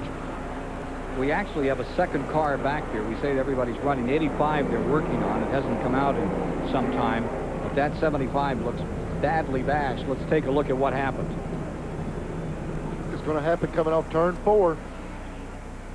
See if we can pick him up. Oh, the car gets loose. We'll see the back end come out. He's going to correct to the right. Wham! Right at the camera. Took the right front back off the car, and he goes across track. Watch these guys behind him now. You got a couple of people that are going to pass him high. We see the 68 car of Greg Sachs cutting through the grass. There's Bill Elliott coming along. Now watch Mike Spencer. Waldrop. Boy, I'll tell you what, he got it out by the wall and kept it out there. But while this was going on, Spencer was able to beat the 28 back to the line. Also, Rusty Wallace. Here's the 28 car on pit road. Let's go to Dick Burke. Well, Ken Squire, they were just as confused here on pit road as we were in the broadcast because they heard the same stuff we were hearing, which is Ernie Irvan saying the car has a miss. He switched the boxes. That made no difference. Then he switched the coils on this thing, and that seemed to cure it. So the problem has gone away. Right now, they're in the process of a 4-tire change here. The hood is going to stay down, and there are a lot more smiles in the 28 pit right now than about 2 laps ago. Yeah, they have dual ignitions in these cars. Dual coils, dual electric boxes and everything, and the driver can switch it from in the driver's seat. So I guess he changed everything and got it working. All right, let's see if we can get a word right now with the man who has dominated the race, Ernie Irvan. Ernie, Ken Squire at TBS Control. Do you read us? Ernie? He's going up through the gears. I don't know if you can hear us. Gets himself onto the back straightaway here. We'll try again in a moment to get him. 145 laps are now complete. 217.5 miles down. And the 500 to be run today. Moving toward halfway. First caution of the day comes out for young Bodine.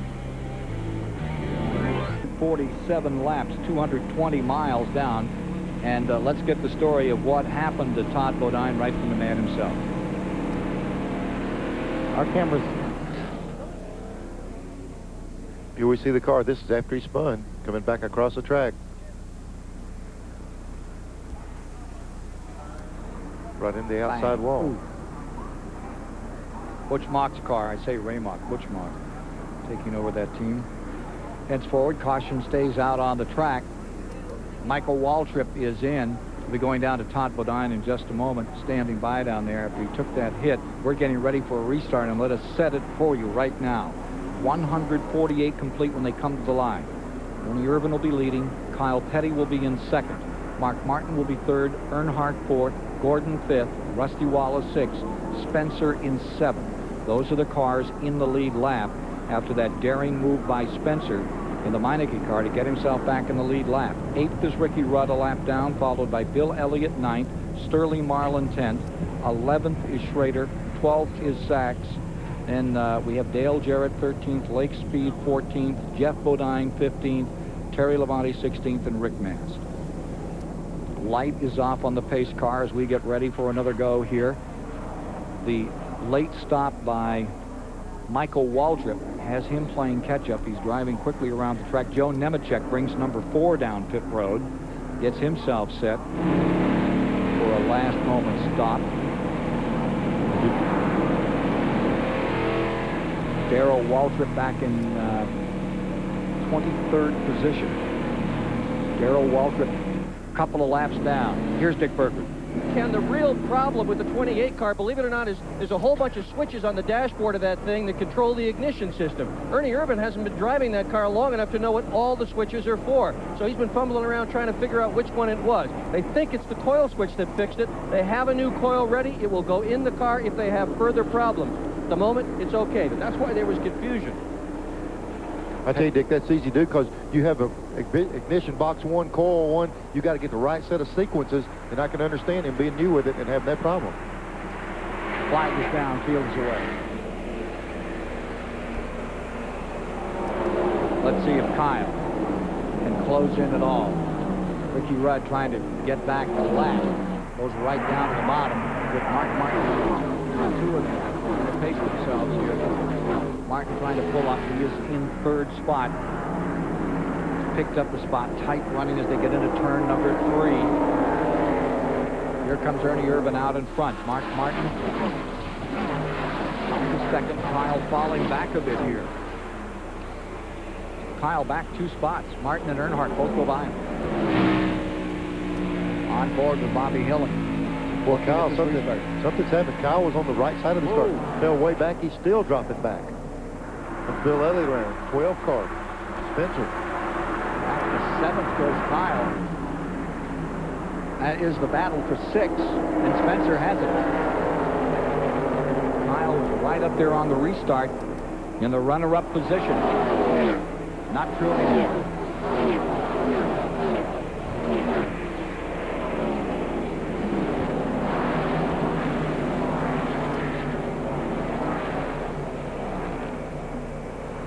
Kyle's still falling back.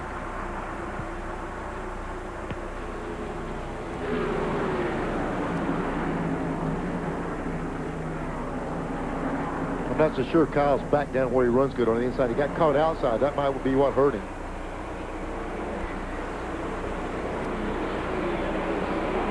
Now take a look at your favorite car here as they go into turn number 1. Actually out of that dog leg and into 1. Meanwhile, back straightaway. Ricky Rudd in 8th position, trying to get that lap back. Forms his own team next year. Very close to announcing a crew chief. Here's Earnhardt to the outside around Mark Martin. Back to 3rd, or to 2nd Storms. Earnhardt. Martin falls to 3rd.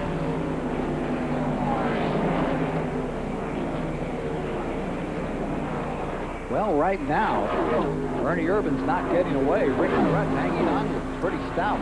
Yeah, Rudd's trying to get that lap back. Car's real strong. He's got Earnhardt behind him.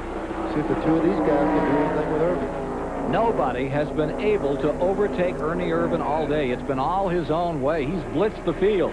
But for the moment, he seems to be contained. Earnhardt drafting with Ricky Rudd. And that combination Chevy's trying to pull down the Yates Ford Thunderbird. The Ford stays in front as it has all day. But for the first time, it's under some pressure.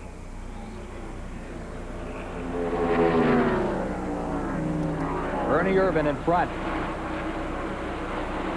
Ernie, you've adjusted to your new ride faster than anyone could predict. Basically, I think a lot of it revolves around it's such a good race team, and I got a lot of experience, a lot of the tracks, that when you get, those things together, then it doesn't take long. Larry McReynolds has really done a great job working with me and just giving me the right setups when we get there. We don't change much. So a lot of that probably revolves around all the testing he did with Davey. Back straightaway, Earnhardt has moved around Rudd, and now he's ready to challenge. Rudd falling back, trying to make up that lap, but now he finds himself about 15 car lengths behind, and here comes Earnhardt moving in. Is anyone going to overtake Ernie Irvan here today? We could find out on the next 5 laps. We're at lap 156. Closing in on the halfway mark. 234 miles are now complete. The 28 has led every lap but one, but that was because of the cautions and different things. But I tell you, he's led every lap. No one's been able to take that lead. That race summary is going to be a short summation. All Irvan and 1 caution. Speed stays at 153.296. That's about where the record is. They can build from here. Now Ernie Irvan draws away. See it build back to 10, 12 car lengths. That's the way he was able to do earlier in the race. Just gradually pick a little bit of distance on him. Earnhardt really drive down hard at 3. Gained a little bit of ground there, but the 28 is strong up off that corner. See Earnhardt closed up going in the corner. 28 stretches it down the straightaway.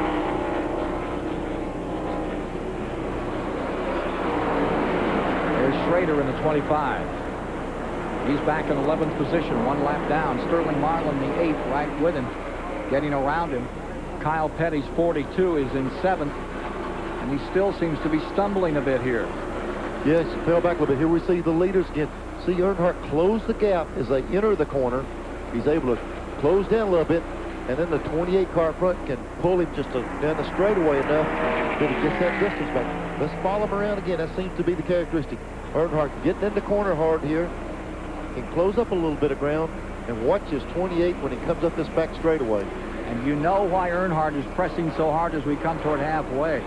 Leads 5 bonus points. Watch the distance right here as they enter the 3rd turn. You see him try to close it down going in. See, close that gap up going in the corner through the middle, and then he's been losing the distance back down this straightaway. Yeah, it's critical. He'd like to lead a lap for that points battle, just like Rusty Wallace is wanting to get up there if he can and lead every point. So we're coming up on a lap car right here. Held the 28 up a little bit, a critical spot. See Earnhardt close him up. That little bit of lift off the throttle, put him right on him. Earnhardt to the inside, desperately wanting. There aren't many bonus points. Most laps led will give you 5 points. Leading any lap would give a guy 5 points, but only 5. Coming down to the line, they're side by side. Here's Earnhardt trying to get him. Oh, I don't think he made it. He was there.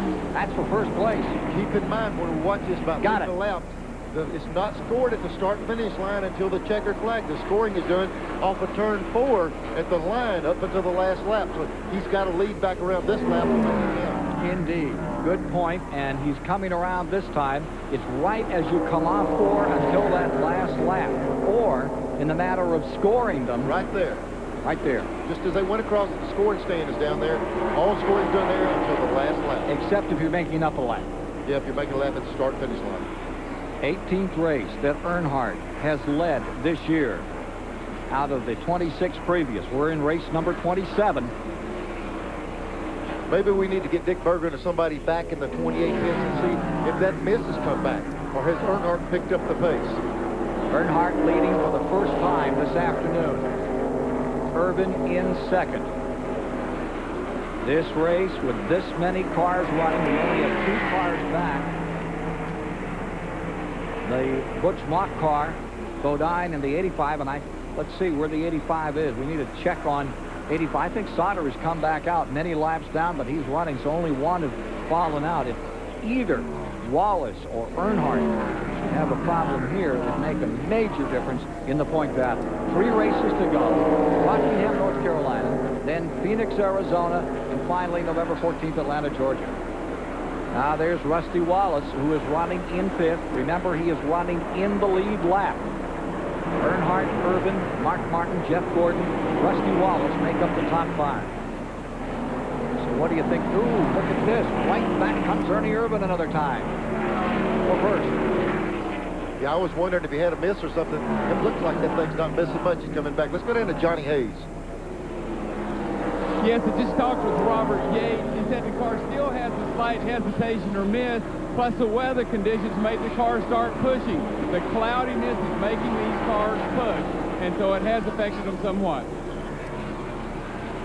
That might answer for the reason that we've seen people be able to stay with a 28 more so than the first of the race. At the first, nobody could touch him.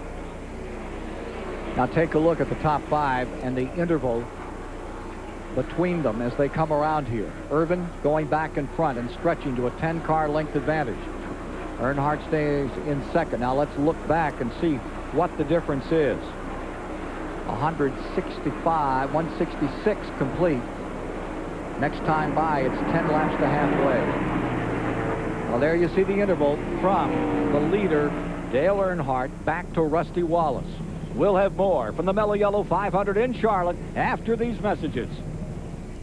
At Charlotte Motor Speedway in the Mello Yello 500. You're watching Ernie Irvin battling with Dale Earnhardt. And what a contest it is at the mid-distance of this 500-mile, 334-lap contest. Battle continues around the track, and at this point, it's a Ford Chevy contest.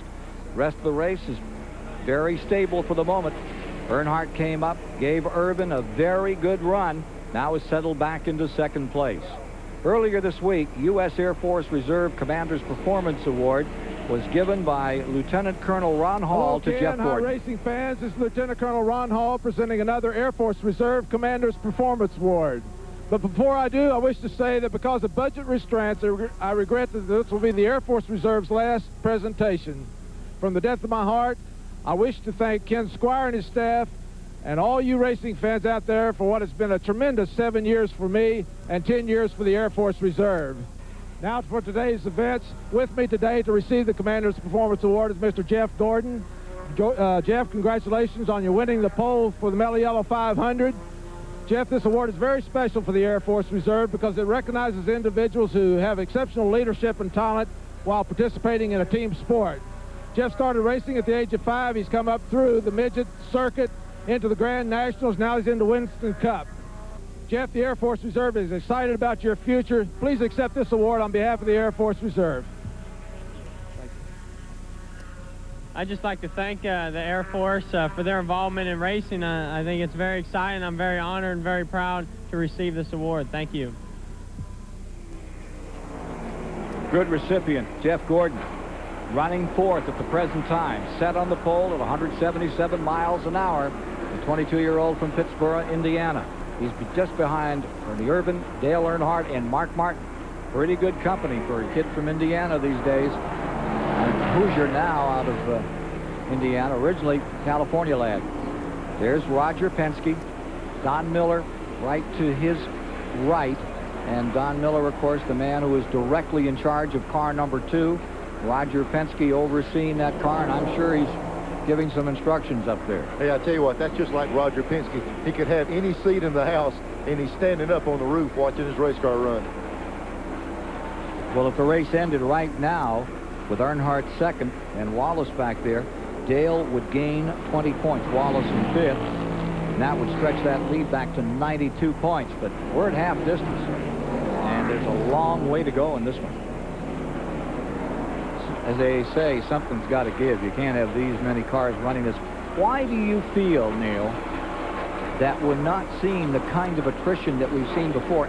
We've had one car in the wall, no engine problems to speak of. We've had this little rumor about that car number 28 out in front, but they're not blowing them up today. But that's electrical with a 28. Ken, these motors, the last 2 or 3 years here, you've been able to hold the car almost wide open. You drive it so deep in the corner, barely roll out of the throttle, get back in it. You are really abusing the motors. In turn, they've built stronger and better pieces for the cars. This is actually easier on the motor. You've got a motor that's been built into, tested and built into one level of competition, and then you back that strain down on it, so they're just more bulletproof than ever. I don't know if we're going to see a lot of attrition. Now, again, if you're just joining us, the minimum front air dam has been cut from 3.5 inches up to 5 inches. The rear spoiler, that's down from 6.5 to about, 5.7. And the minimum roof height is up an inch. And that's what they've done to try to bring these cars back, get them more in the driver's hands, and they're having to lift a little earlier off those throttles and ease into them a little more gingerly into these corners. And the big story here is it seems to be saving motors. Yeah, it's just not abusing them as much. Just pound, just lay it on the floor, just smash it hard as you can, drive it deep, get off, just slam the pedal to the floor. They have to use a little more finesse with how they work that throttle. Here's Randy. Talk about the lack of attrition, guys. Todd Bodine, of course, involved in that one-car accident. He did come up and speak with me. I said, what happened? He said, I flat lost it. He's small in stature, but it takes a big man to admit that they lost the race car. So that goes back to what Ken, you and Neil were talking about. No engine failures as to right now. Todd Bodine simply lost the car. No other related problems in that accident. So that's it. Just one car back here. Jimmy Sauter was here earlier. They broke a shock mount. He was back out. Derek Cope giving us these pictures, traveling over 160 mile/hour average around the Charlotte Motor Speedway, tending right to his knitting. Here's Rick Benjamin.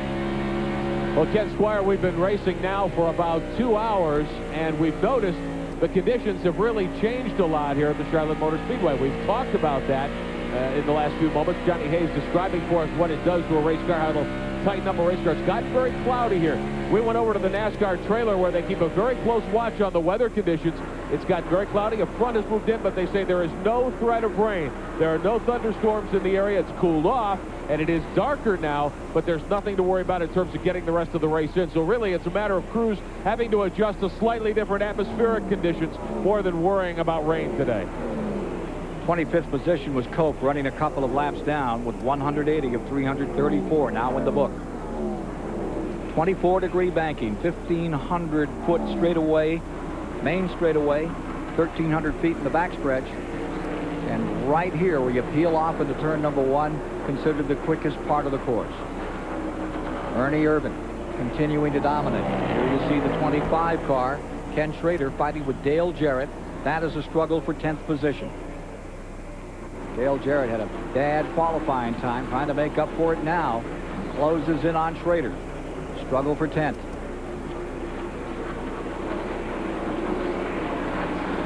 Another aerial camera view, courtesy of Ray Bestis, the Best in Brakes. We'll be back with more of the Mello Yello 500 from Charlotte on TBS following these messages. Kyle Petty in 6th position here as this record crowd looks on at Charlotte Motor Speedway. Sold out weeks in advance. Big crowd out yesterday. Estimate was around 70,000. Looks like you can double it today. Infield packed, those grandstands mobbed. Everyone out to enjoy a great day of racing. We get down toward the end of the season. Rockingham coming up. Then they're out to Phoenix, Arizona, to Buddy Jobe's great facility in which they've done so much in improvement. And then Atlanta, Georgia. Second week in November will decide the 1993 campaign. There's a big announcement today that FIFA is going to put up $1 million challenge in that last race if a driver can capture that 500 on November 14th from the pole position and win the Winston Cup Championship down to a couple of guys. The whole thing's worth in excess of $2.25 million. They're calling it the Toshiba $1 Million Challenge. That is some announcement. Let me tell you what, it can boil down to that. If, say, Rusty Wallace or Earnhardt, top guys go down there and sit on a pole and win the race, it's worth over $1 million to them. You'll be seeing some guys trying to get qualified up front down there. Never mind a championship. Go for the race. You know, that'll change the whole business of how you run that last race. Ernie Irvin here today has led all but 4 laps. You think he could get close to that? He'll take it. He'll try. He would try for it, but he's not up in the points close enough for a crack at the championship. There you see the car number 7. We just amble back through the field here a bit, and that is Jeff Bodine. He's running 18th at the present time. Again, showing up in colors of his own team, the late Alan Kowicki. A little slide there as he came out. Yeah, that's why he's back a little bit. Some of the guys are hitting it right. They're not slipping. The rest of them are sliding. Earnhardt in 2nd spot as we just amble back through the field and show you how they're running. Earnhardt in 2nd spot to Ernie Irvin as we fade back through here. 1st to 2nd's about, what, 2 7/10 seconds. And there you see Mark Martin, and he is third overall in the race. Martin running in third spot, just a bit further back. Remember, we're at lap 192. Got to run more than 300 laps, 334 to make the distance today, so still a lot can happen.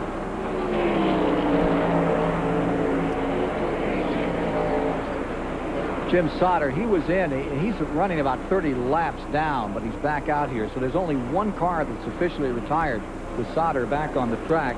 Then comes Ricky Rudd. He's driving the number 5 Tide car in the 8th position, a lap down. Gave it a good stout run up at the beginning of this race and tried to overtake Ernie Irvin. Then in those pit stops, got caught, and he's running from a lap down at the present time. Looking further back there, you've got Jeff Gordon in 4th place, our pole sitter, having a very good day. Bobby Labonte's been closing on him in that rookie battle, Neil, but right now it's dramatically the other way. Bobby Labonte's back in 33rd.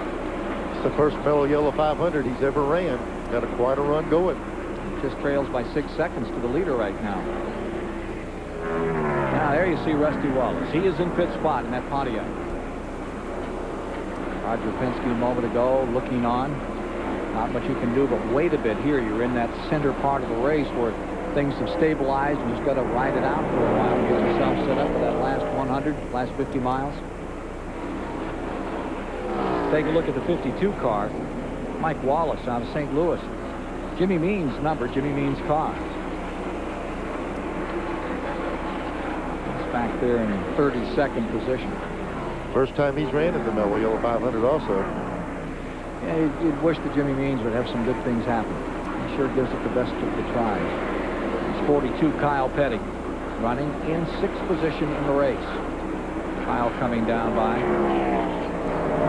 And directly behind him is the Chad Little car out of Spokane that's several laps down. Running in 40. And closing up in here, Mark Martin coming after Earnhardt in the 3. 2nd spot. Challenged. Earnhardt there. Martin coming after. When you talk about great performances, Irvin having led all but 4 laps today. Get back to some of the great performances like Fireball Roberts when he led all the way. 250-mile super speedway race out in California. He used to run at Hanford way back in the early 60s. And, of course, David Pearson, he led all but 1 lap. 1973 at Rockingham. What a show he put on. You know, we saw Mark Martin in practice all week be able to put up the same kind of mile per hour, the same kind of lap times as the leader, the 28 car. Boy, he got the back end hook on, didn't he, though? Now he's right up there with Earnhardt. The question is, can he, if he can get around Earnhardt, maybe he's got something for Ernie Irvin. Ford, Chevy, Ford. 1st, 2nd, 3rd in the Mello Yello 500. Charlotte, North Carolina. 4 races to go, including today. Coming up on 200 laps complete and a couple of 334 to be run.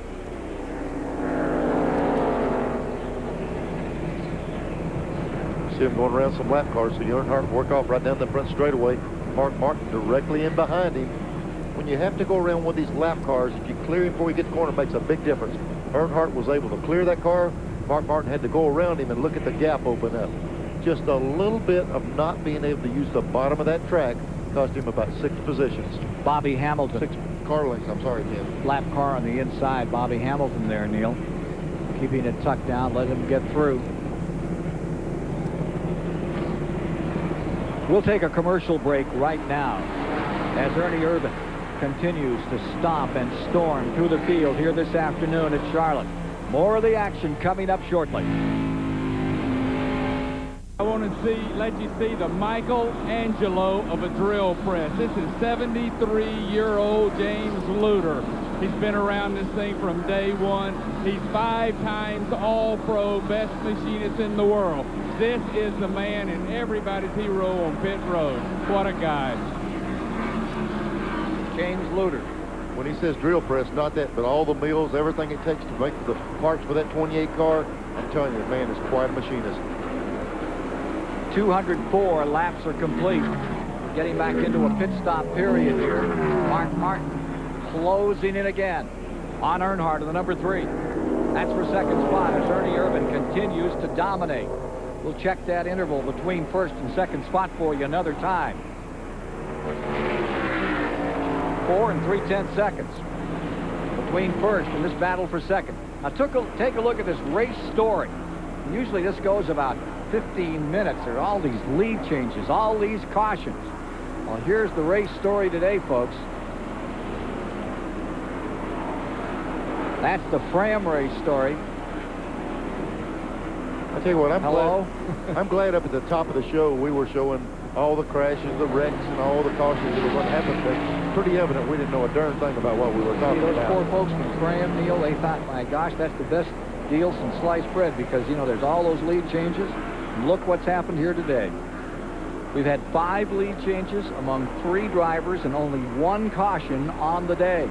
Now, the records out here for lead changes, 47 and 74, usually get 25 or 30. The least lead changes was 8 in 91 and also back in 1960. So a lot of things can happen on the old record book today. Here's Earnhardt looking down beneath Bobby Labonte in the Maxwell House car. Bobby's number 22, running back in 33rd position. If you really want to emphasize lead changes, there was 1 pass on the racetrack so far. The rest of it was caution stuff. Or pitting stuff. While they were pitting. We're getting ready to pit once again. It's all been green flag. And those pit crews, that's going to make the difference in this one. Instrumental all the way through this Mello Yello 500. The story has been told on pit road as much as on the track. Here comes Jeff Gordon down pit road just as we're talking about this. The 24 car just turned into the pits. 4th place. The sun has popped back out. Spencer's coming in behind him also. The sun's out again. It's going to change the complexion of this race. Spencer, 7th place on pit road. Meineke car and the DuPont car both in.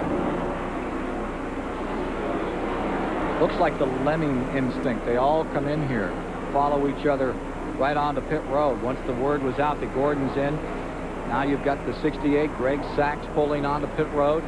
14 car, the 1, the 44. Rick Wilson's in. You can't afford to stay out there on old tires when someone else has new ones. They're so much quicker that they'll just be picking up seconds on you all the time. And then when you come in and stop, they've made a tremendous gain on you. Greg Sachs running in 15th position. There you see Rick Mast, the number 1. He's running in 17th, a couple of laps down. And here comes leader Irvin back on pit road for the Robert Yates team. Johnny Hayes is there in the Haviland, Texaco pit area. And let's watch this phenomenal pit crew go back to work to try to keep Ernie Irvin up front. The 3 car just parked about 6 pits behind him. We got them both sitting on pit road. Johnny Hayes. I want you to look at the size of the rear tire changer, 6 foot 8 inches. These guys just do it smooth as glass. They know how important it is because they also know how good Dale Earnhardt is. Okay, Dick.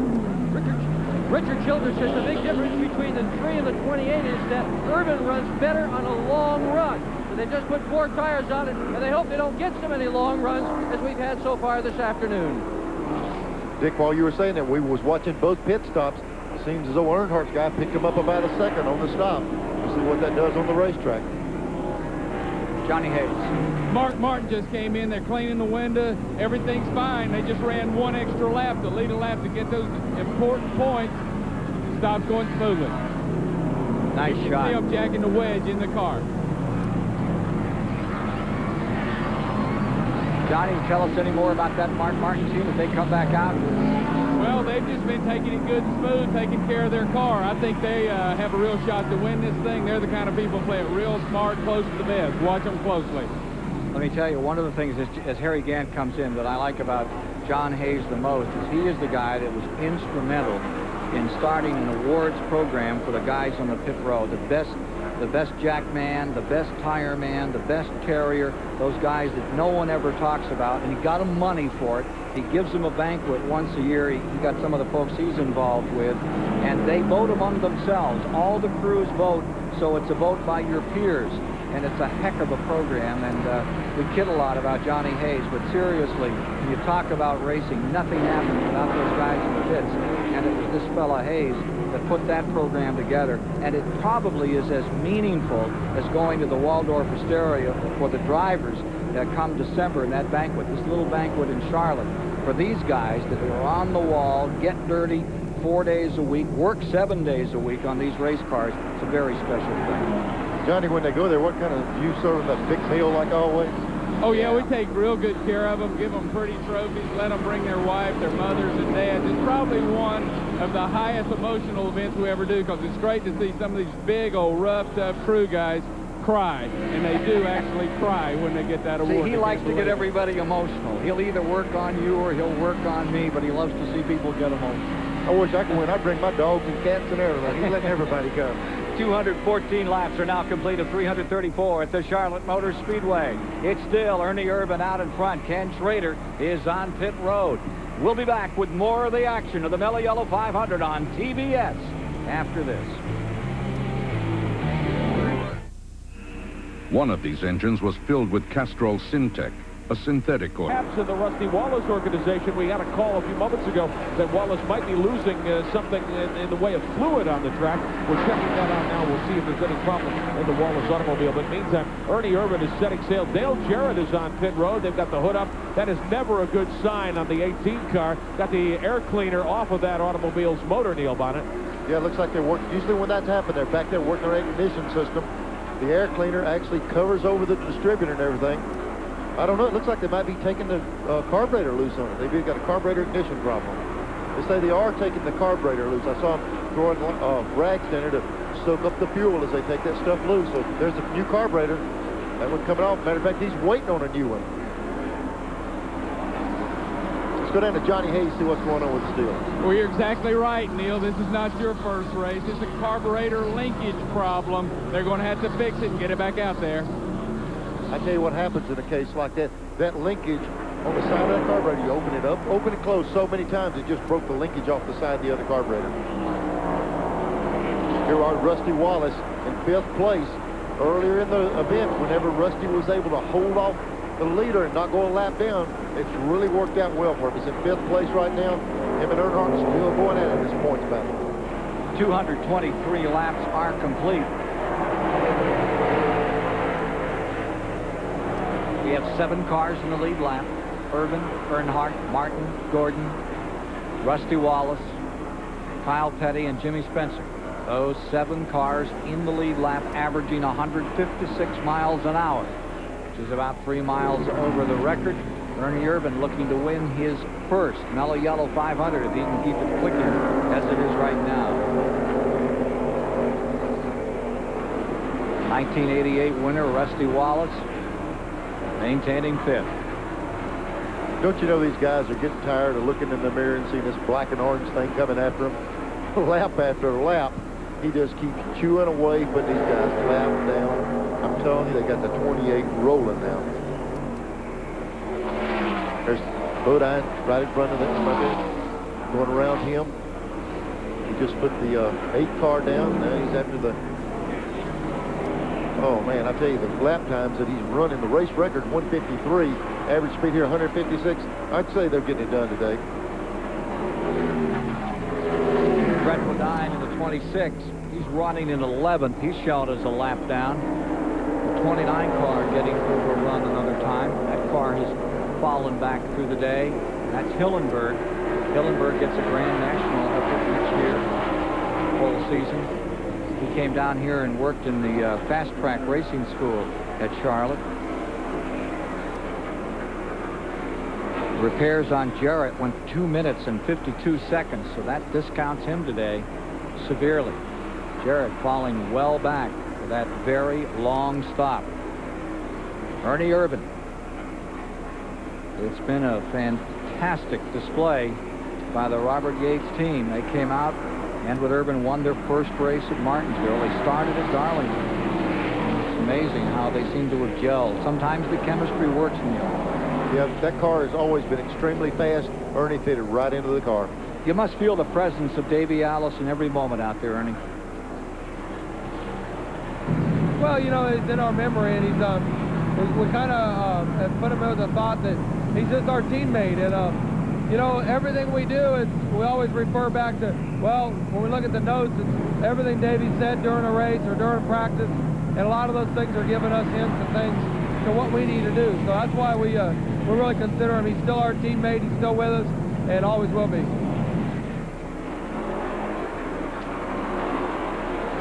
68 is on pit road. For more of the story, I'm Greg Sachs. Let's go down and see what's happening there. Again, he's got an ignition problem. We've been working on this car behind pit road. Here is the real problem. This is the rotor. This thing is supposed to be attached here. It's not. They're going to move it behind the wall and try to get that distributor squared away. Boy, you talk about a shame. That thing with Greg Sachs, the 68 car has ran the best run they've had, I don't know when, really running up front, doing a good job. And that piece right there cost about $1.95. Knocked him out of this race. It's going to take a while to change that. It's a $1.95 piece that usually gets you, right? Yeah, you know, sometimes you just don't mind when it blows up and slings the rod and the crankshafts on the ground. When something like that breaks, it's almost enough to say the wrong thing. Interval between first and second now stands at 7.7 as Ernie Irvin continues to steamroll the competition in Winston Cup racing. It's been the most dominating performance of any driver in 19. Oh, he bobbles a little down there and gathers it back up. For just a moment, the Haviland Texaco car got really loose. And Ernie Irvin picks it up, keeps on steaming. Irvin first, Dale Earnhardt in second, Mark Martin is third, Jeff Gordon is fourth, Rusty Wallace fifth, Kyle Petty in sixth, Jimmy Spencer is seventh. A lap back, Rudd is 8th, Schrader 9th, and Bill Elliott is 10th. Stay with us. Action more to come from Charlotte. TBS is calling all Curlies. What is it? What do we have to do? It's simple. Videotape your best Curly impression and send it to TBS Calling All Curlies, 1050 Tuckwood Drive, Atlanta, 30318. Entries must be received by October 12th. Sorry, we can't return your tape. And kids, get your parents' help. The top Curlies will air on TBS during our Curly Marathon, October 22nd. So get in touch with your inner stooge. Just don't hurt yourself. Yes, TBS is calling all Curlies. Enter today. When 280 seemed out of reach, it's Joe Amato and Autolite who punch it. The wall goes to 290. Connie Coletta and Autolite smash it. 300, the barrier. Kenny Bernstein and Autolite shatter it. Autolite and the Record Breakers. Wow, I feel good. We feel pretty good about that. I'm Walt Garrison. No matter where or how you spend your time, you depend on your equipment. I count on my old-timer knife by Schrade for the really tough jobs. Handcrafted here in the USA, old-timer, Uncle Henry, and Schrade knives all have one thing in common: Schrade's lifetime warranty. So whether it's a simple chore or something that requires just a little bit more attention, be sure it's a Schrade. Schrade cutlery, built to last a lifetime. More Americans trust Napa for everything they need to keep their vehicles running and to help them save, too. Pick up these halogen headlights as low as $4.99. Napa antifreeze is just $1.99 after rebate. And this Napa power battery is only $29.99 after rebate. So run into your nearest Napa Auto Parts store today. We keep America running. We keep America running.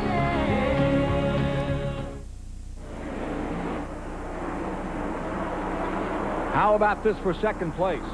235 laps complete. Earnhardt again being pressured by Martin. The number 6 of Martin comes to the inside as they go down to turn 1. You see Martin down on the inside, Earnhardt outside. Martin's got that preferred line through there. It's a good run up off the corner right here. He's cleared him this time. Mark Martin makes it Ford first and second. Chevy third and fourth. Pontiac in fifth with Rusty Wallace. The second spot is 9 seconds back. Ernie Irvin continuing to dominate. I would say they got the coil fixed earlier.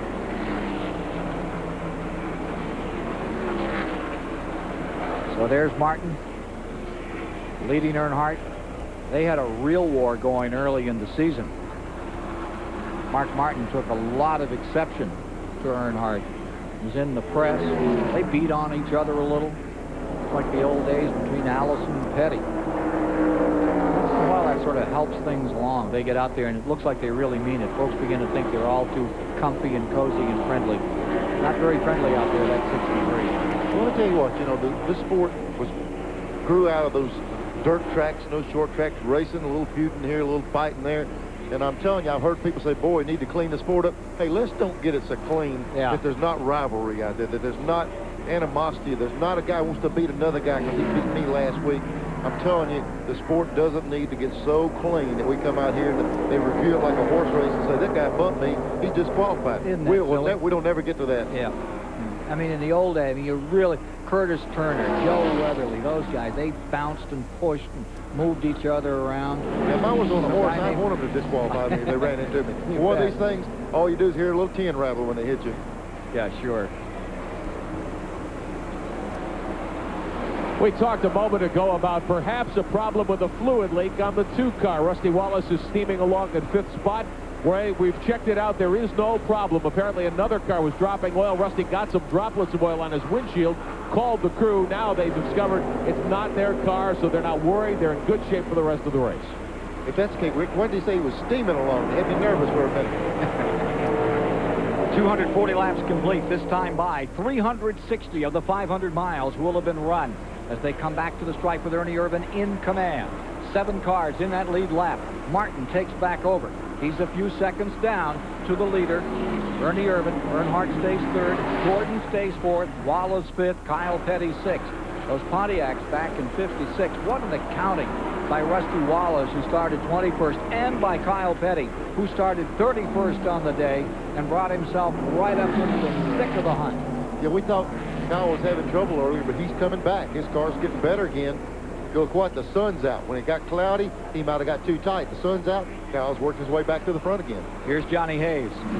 Yes, I'm down in Mark Martin's pit. Steve, Bill, the sun came back out. The cloud is affecting the car. Well, to begin with, it was sunny, and we tightened them up for it. And then when the sun went away, it got too tight. So we've been working it back and back out and loosening them back up. And I was some concern when I saw the blue sky coming that it hurt us. And I just asked Mark. He said the car's just fine. We're finally maintaining a decent split off Ernie. Ernie's been driving out a couple tenths a lap all day. Right now, we're even with him. So we're in pretty good shape. I don't think the sun's hurt us a bit. That's the chance of a gas mileage race. I noticed they're trying to carry it further and further, but this thing comes down to gas mileage. Well, we always pull more gear than everybody else, so we probably aren't going to get great gas mileage, but we've been noticing we've been pitting with Ernie and the 3 car about the same. So we'll run about another 65 laps, get some fuel, and I think they will too. I don't think it's going to come to gas mileage. 242 complete. From 3rd spot, number 3, Earnhardt, back to number 24, Jeff Gordon. It's a difference of 3 and 6/10 seconds. Let's get more on the story on car 24. Well, Ken, they've got Jeff Gordon's radio fixed now from earlier today, and he has been giving them an absolute earful about the car. He says it's loose, loose, loose. A few laps ago, he radioed to the crew and said, I just about lost it in turn 3 and 4. Rick Hendrick, they've been adjusting this car all day. Can they tighten it up enough so you can eat up Ernie Irvan? That's a pretty tall order to eat up Ernie Irvan today, but, you know, when the sun was in, we were pretty close. Now, sun back out, we need to tighten him up. I think we can hold our own with anybody but the 28. The 28 seems to be kind of in a class by himself. Race is on. Earnhardt inside, Martin outside. Back to Earnhardt. Earnhardt's done it again. Finds himself a 2nd place. Closes right up behind Sterling Marlin in car number 8. He's running to 13 as they wheel into the first turn of the 24-degree banking of the famed Charlotte Motor Speedway. If you're just joining us, it's Ernie Irvan Day in Charlotte, North Carolina. He's led everything here this afternoon. Can he stay there to win it? That's what we'll stay around and find out about. There he is. 8-second advantage over Earnhardt in 2nd, Martin in 3rd. Mello Yello 500. On 250 laps, 375 miles with Ernie Irvan in front. Dale Earnhardt second, the Mello Yello 500. Mark Martin sustaining third. Jeff Gordon is fourth. And rounding out the top five, it's Rusty Wallace. You're riding with Darrell Waltrip in the Western Auto car number 17. He's running in 20th position today and taking a very high line at this time.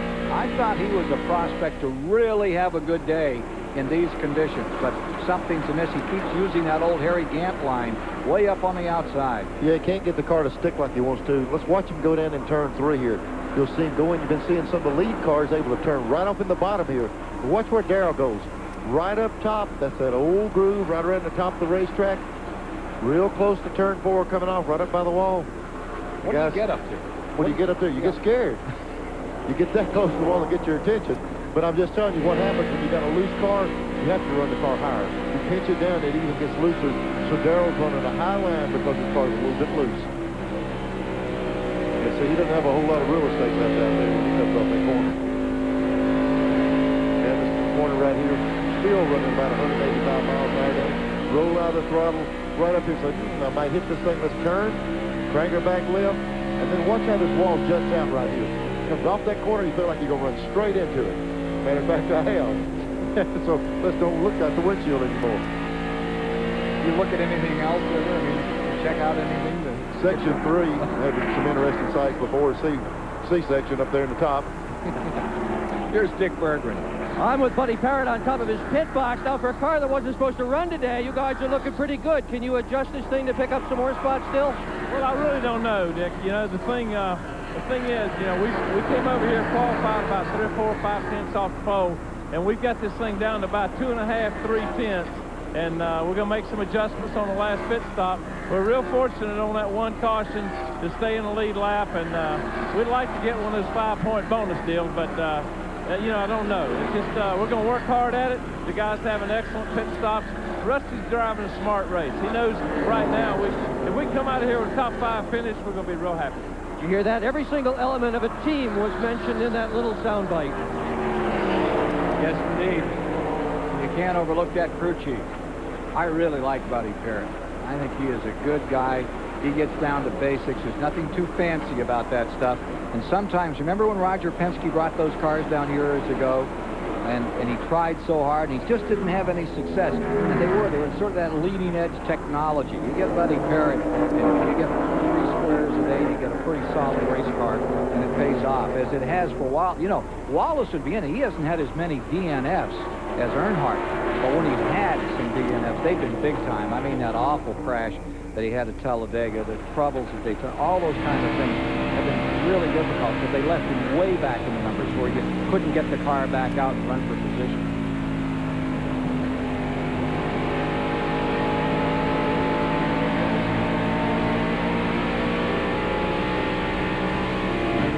To go. We're on lap 258 this afternoon for the Mello Yello 500.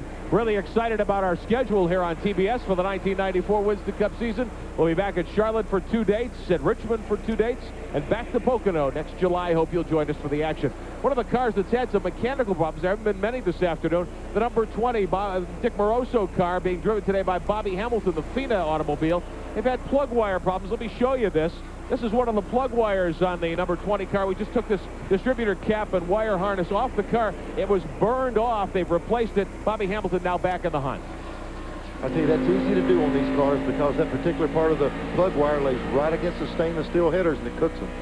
Looking at Derek Cope as his car is being pushed in. The Kale Yarborough, Bojangles' car being rolled back into the garage area.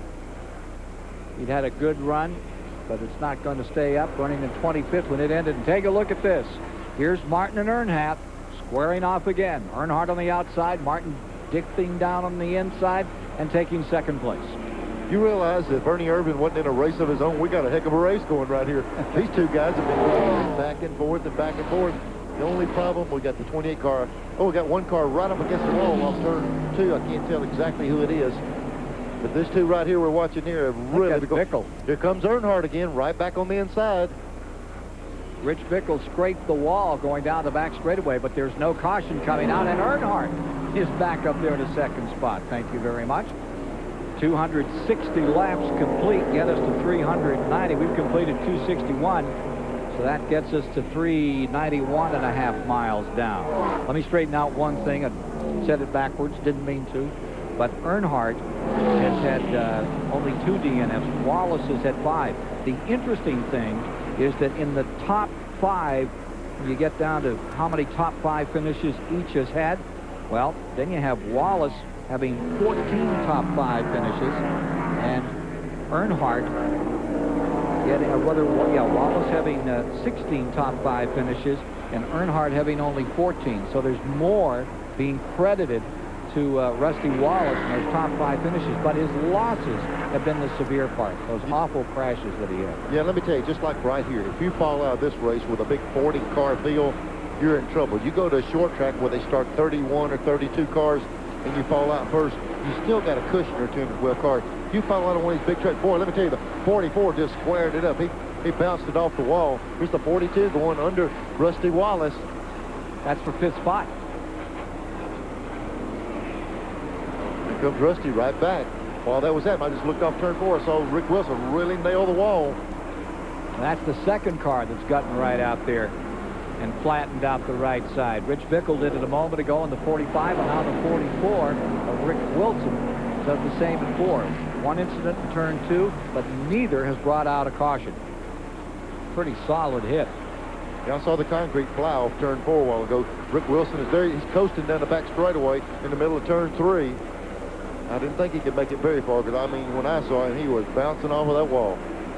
Well, we've got a battle between Pontiacs back here in 5th spot. Rusty Wallace and Kyle Petty as another Pontiac. Looks like it's going to call it a day. Coming in very slowly, Rick Wilson. We'll get a shot of this right side. A little earlier in this car. Boy, you'll see some damage to that thing. See, it squared the door up. That's concrete inside those rims, and that A-frame is knocked over on the right front, so he's going to have some work ahead of him. A badly scuffed number 44 at lap 266 pulls on pit road. Now we're expecting what? Lap 275 to 280. When do you think you're going to see 28 in here? Well, let me tell you what. They told us a while ago that the 28 car was going to pit on lap 272 between there and 275. And I really just can't bring myself around to believe that, because every time we've got one of these things so far, they pitted before or after. We'll just have to see when he comes in. But they're talking 272 to 275. Kyle Petty in 5th, Rusty Wallace in 6th. Question as to when they will pit will be resolved when we return. The 405 miles completed in the Mello Yello 500, 34th annual at Charlotte, North Carolina. It has been all Ernie Irvan in this Haviland Texaco car, about to put a lap on Ted Musgrave in the U.S. Air Machine as he comes down the main straightaway. The 28 leads by 12 seconds over second place. Dale Earnhardt with Mark Martin right behind him in 3rd spot. We'll show you that interval between your leader, the 28, and the battle that continues, and it's a dandy between cars 6 and 3. There they are, back together another time in turn 1, up on the 24-degree banking. Martin takes the position back. They've swapped this thing 8 times in the last 20 laps. Here comes with the 28 car. While we're doing this, the 28 car, he told us lap 272. It's lap 271, so they're right on schedule. Dick Bergen waiting for car 28. He comes down pit road. Here's the crucial stop. What they were trying to do here was to stretch it as far as they could go. We're just outside, well, maybe we're inside the window now of how far this car can go on one more tank of fuel. They can run between 60 and 65 laps. A good stop so far. They are not going to change anything on this car. No changes in air pressure other than to put 2 cans of fuel in, 4 tires, 18.5. Terrific stop. Didn't change a thing. They like the car the way it is. Bodine is on pit road, as is Wallace. Looks like they loosened him up a little bit. Coming down pit road, Martin and Earnhardt. 24, Jeff Gordon right behind him. Kyle Petty coming in, the 5, Ricky Rudd. Once one guy comes in, he opens the floodgates. Back to the pit. Yes, Earnhardt just hit pit road. You can see how fast these guys are. Will in on the right rear. Down to you, Dick. Mark Martin is also sitting at the same time. They're not happy with their car. They've got too much fight. They've taken a little bit of it out, and Mark Martin has made a good pit stop and is gone. Excellent pit stop on Roush. Earnhardt's away. Morgan Shepherd coming in, the 21 car. We haven't given him much of a call today. Morgan is running in 15th position. He's being shown as 3 laps down in the Wood Brothers number 21, the Sitco car. They're picking up after that pit stop. Here's Harry Gant that gave it such a great run in the early going, but the 33 is backed up. He's in 13th position, 2 laps back. Gant in the green and white colors. 82 was when it all began for him right here, driving the Hal Needham Burt Reynolds car that year, set on the pole and won the race. Last man to do so. He's set on the pole to win here in this 500. Speaking of Hal Needham, I saw him before the race. He's down there filming another Bandit movie. He's down there working before the race started. Take a look at 2 and 24 getting together out here. That's back in 5th spot. It's Wallace for the moment in front of Jeff Gordon as they struggle for 5th position. Boy, these points are so critical. Wallace is wanting to get around every car he can. Instead of running 24, he's a lot better off. Saw them put a lap on Jeremy Mayfield, who was driving his very first Winston Cup race here today in that number 95, the white car just behind him. Jeremy doing a good job staying out of the way. 275 laps are complete. 334 are the distance. If you're just joining us, it's been all Ernie Irvan. There have been 9 lead changes among 4 drivers, and those lead changes, for the most part, are taking place under caution, or rather under pit road conditions. There's only been 1 caution on the entire day. High above Charlotte, our aerials are being provided by Ray Vestas, the best in brakes for one of the best racetracks in the world. TBS by Western Auto, the official auto parts and service store of NASCAR.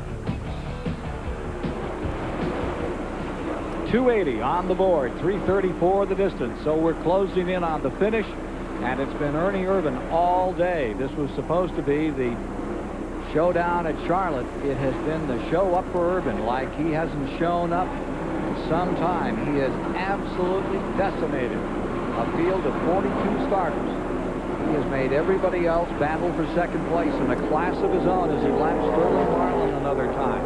His lead stays at 7 to 12 seconds, and you feel that he's just riding it here, not wanting to overwork that car, giving it its head, letting it run as easily where it feels comfortable, and dominating. And as Neil Bonnet pointed out a little earlier, this business that NASCAR came in here and did not use a restrictor plate, but came in here instead and changed the aerodynamics on the car, raised the car higher, raised the air dam up, put it back in the driver's hands, and one of the outstanding results has been the lack of engine failure. Here we are in the final moments of the race, and we have, what, 2 official retirees at this time? The 75 crash, that was the only incident when young Todd Bodine smacked the wall out of turn number 4. And then the 98 went away with an engine failure. The 29 is also parked. That could be the 3rd, but that means 39 cars are still running. And to Neil Bonnet, the question is, hey, isn't this what it's all about, to make these cars run, to have a lot of cars racing? This seems like a pretty good idea they came up with. Well, it seems like a pretty good idea, but I'm wondering what Humpy Wheeler said. It'd either be a wreck fest or a runaway. It's a runaway. It's a runaway. Is this a situation where somebody hits on it and they drive away? And that's not been the case of Winston Cup racing. It's been mix it up and go at them. I don't know what we're going to do right here. They'll just have to weigh it out after the race. But the restrictor plate, so many people didn't like that idea of putting that big bridle on. Let's take a look. They want to look at the interval right here between the 6 car. You know, the 6 and Earnhardt were directly together, hooked up before they went in for the pits. And now the 6 is right here. Let's look back and see where Earnhardt's at. How critical it is getting in and out of pit road. You see the 6, and there's Earnhardt coming off the 2nd turn down the back straightaway. So big gap after that pit stop. And you saw Bill Elliott, the 11 car. He's in 10th spot, a lap down. I'll tell you something I always question you, Ken. We were wondering about that window. We heard Dick Berggren saying, can they go the rest way? We were wondering how far they went. Well, Ernie Irvan earlier today, he went 62 laps, and you think they don't time it close? From that last stop, he's got 62 laps to go. So they can go home. Well, they've done it all day long, so they feel comfortable with it, I'm sure.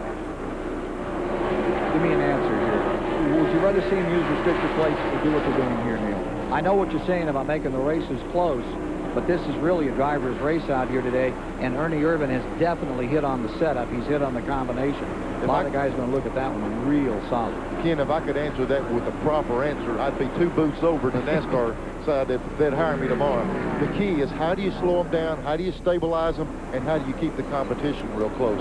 Every time you make a change, it takes a while for everybody to get on top of it. If everybody had that answer, boy, they could be a hero every week. It's just hard to do. But don't you think they could come up with it? Yes, Robert Yates says it, and he's a brilliant guy. He's built great engines over the years, and he and Larry McReynolds certainly have a chemistry with this to work that suspension and get it right. But don't you feel that maybe, and I don't mean to be leading the question here, but to a degree I am, this seems to me to be a better way than those restrictor plates where you haven't got any power. When you need it, you got to wait and wrap up the rubber band to make the thing go a little faster. Yeah, nobody likes it. Honestly, nobody likes the plates. They're necessary, but I don't think that's the way to come to this size racetrack and put them. Let me tell you what, you think the answers are there. When we came to the garage the other day, they walked in with 3 boxes full of restrictor plates. In case this didn't work in practice, a lot of cars would have wrecked and several things happened. They would have put the plates, possibly put the plates on. And that would have blown some over. Yeah, it's questionable what will happen. They're still weighing it up. Now see what to do next. A lap away from 290 and 435 miles in the book. Ernie Irvan trying to write some history at Charlotte, North Carolina. 7 miles an hour, the old record 153.5 set by Mark Martin when he won this race a year ago. Ernie Irvan continues to lead with 292 of 334 laps in the book. We have 7 cars in the lead lap. Irvan, Mark Martin, Earnhardt, Kyle Petty 4th, Rusty Wallace 5th, Jeff Gordon 6th, and Jimmy Spencer in 7th position.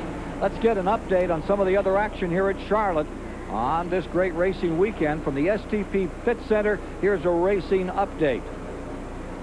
Well, thank you, Ken. Yesterday we were here for the 300-mile Busch Grand National at the All-Pro Auto Parts 300. As dominant as Ernie Irvan has been here today, that's how dominant Mark Martin was in yesterday's action. Here's how the field took the green flag. Ward Burton taking the early lead off the green from Bobby Donner, who was the pole sitter yesterday.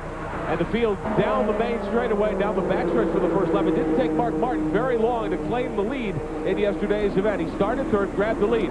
First big incident, Ward Burton and Randy LaJoie get together early in the going. Burton hits LaJoie. LaJoie spins. A little later on, this is Johnny Benson Jr. down into the water barrier at the head of the pit road. During that caution, NASCAR told Mark Martin he had to hold up. They gave him a stop-and-go penalty because he had made a pit stop while pit road was closed. That didn't dissuade Martin a bit. He raced back to the lead, going by Todd Bodine. In the latter portion of the race, Dale Earnhardt in the 3 car and Bodine in the 34 get together. They put on quite a show. Bodine got by Earnhardt, but Earnhardt was able to come back at Bodine and reclaim second spot late in the going. Mark Martin, though, all the way for the victory and a great drive over mechanical problems. Had to go to the back and come to the front once yesterday afternoon. Mark Martin winning his 6th Busch Grand National event of the season. Gets where a lot of us thought Martin might double, as he has done several times this year, winning a Busch race Saturday, Winston Cup show Sunday. Today, it doesn't seem to be working out that way for him. Not quite, Rick Benjamin. He's giving it his all. He's in second place, but it's second by 12 seconds to this man, and he's drawing away once again, Ernie Irvan. Well, it's a long way to the end. We'll just have to see what happens. Well, all the crews down here have been watching this great big Diamond Vision screen behind us. And as they were watching the replay of yesterday's action Rich Benjamin was just talking about, and they saw the car spinning around, everybody went nuts on pit road. They thought they were going to have a caution flag. You think they might possibly hope for one? I bet they would. Tighten this thing up? I understand you're predicting lap 312 for a caution, Bob.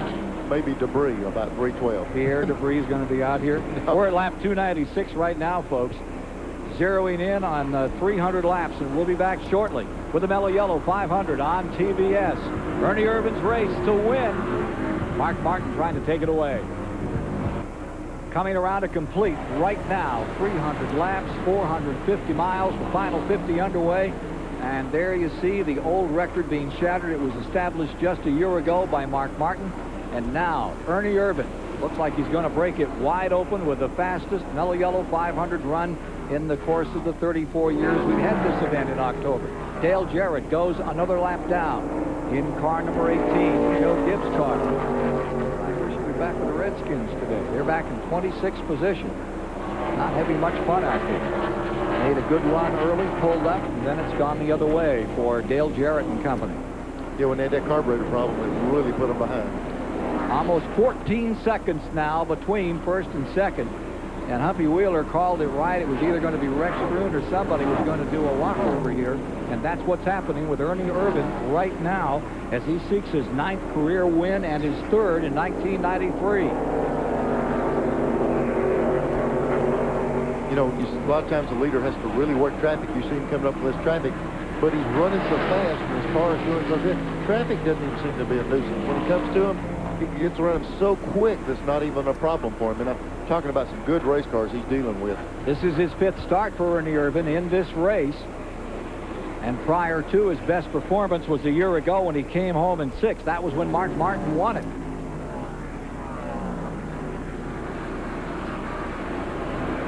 Let's go down to the 28 pits with Robert Yates. Dick Berggren's down there. Well, Robert, new rules, a new deal. How did you pull the right strings to make this thing run so well? I tell you, I don't really know.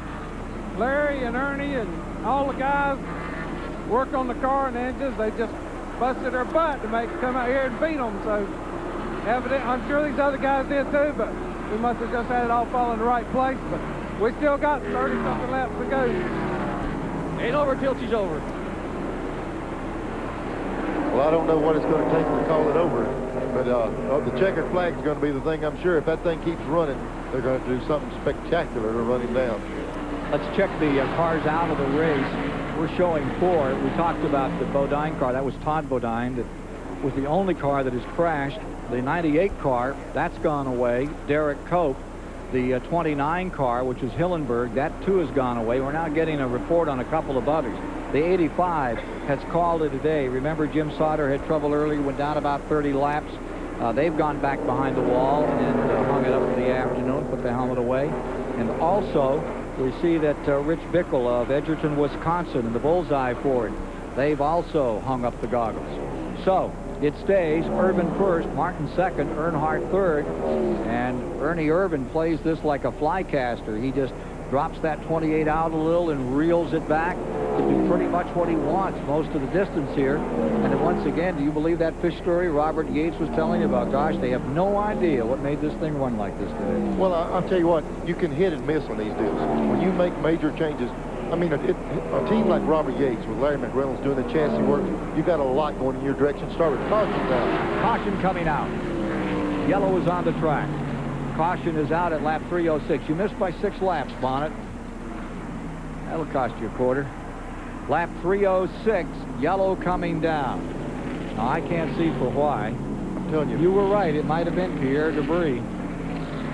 Car number 20 eases onto pit road. Second caution of the day. They've been averaging 157.6 on Ernie Irvan. This is going to square him up for a run for the finish. It's Pierre's brother. It's oil on the backstretch. Ah. They said there's oil on the backstretch. Oil away. Yeah, so they're going to see if they can get them slowed down here and put the oil dry out. That'll put 7 cars back together. They've done this one other time, and Ernie Irvan just said, see you later. Here's Darrell Waltrip in the Western Auto car. Been much fun for Darrell. He finds himself up in the top 20 now. He's broken into 19th place. You know, Darrell, a few weeks back, really got his car going. He's just a little off today. Let's go down to Johnny Hayes. Great story, Neil. As I was interviewing Ernie Irvan before the race, I said, listen, I'm going to pick you to win the race, just like I did Rusty Wallace. You're going to make me a hero. And he said, man, don't pick me. Don't jinx us. And everybody on the crew said, hey, don't pick us. As soon as they said that, I knew they had something for everybody. What they're doing now is just listening, hoping this thing will hold together, because if it'll hold together, they've won this thing. Oh, the power of Hayes. He's going to be unbearable.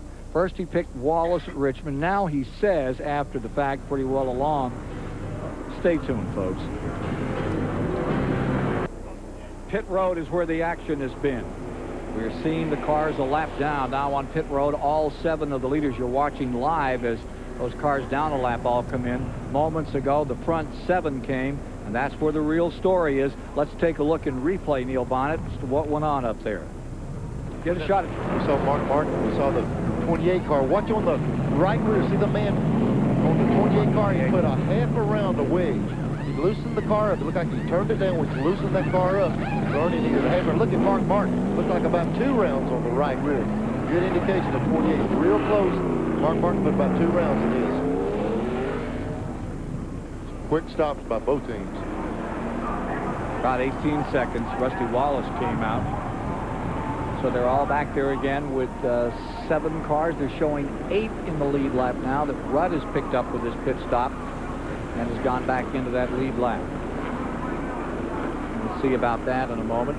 For sure, there's still 7. We'll count them down for you in a moment as they come around to complete lap 310. That'll be 465 miles. They'll have another lap before they turn them loose.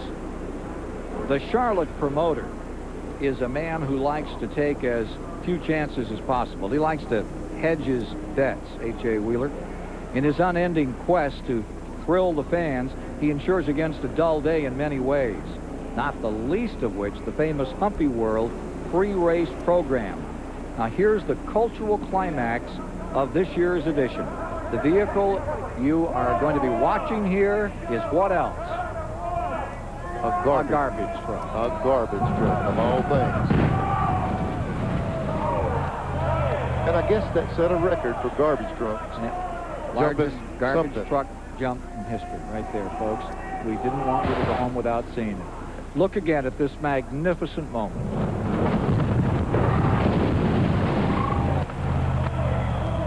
So, for you garbage truck fans, something for you today. Yes, you fans at home, do not attempt to do this stunt with your garbage truck in Hueytown or anywhere. Only under controlled conditions like this. They sure have a good time at Charlotte. Ready to go racing again, 310. That is part of Humpy World. Taking a look at the Charlotte Motor Speedway, where Ernie Irvin bunched up with Mark Martin, Dale Earnhardt, Rusty Wallace, Kyle Petty, Jeff Gordon, Jimmy Spencer, and they're showing Rudd now 1 lap down. They had him up there for a moment, getting set to go. Down they come. Ken, I've got to defend that garbage jump. It just meant more live. I don't know. Something about the replay just didn't bring the moment out. I'm not sure what it was. You know, of all the honors, Neil, that Dale Earnhardt has received, one of his finest tributes was handed out this week right down the street from the Charlotte Motor Speedway. Yep. It was a big-time celebration for a small-town hero. This past Tuesday was Dale Earnhardt Day in Kannapolis, North Carolina. Thousands of Dale Earnhardt fans paid tribute to their hero, as did country music stars Brooks and Dunn.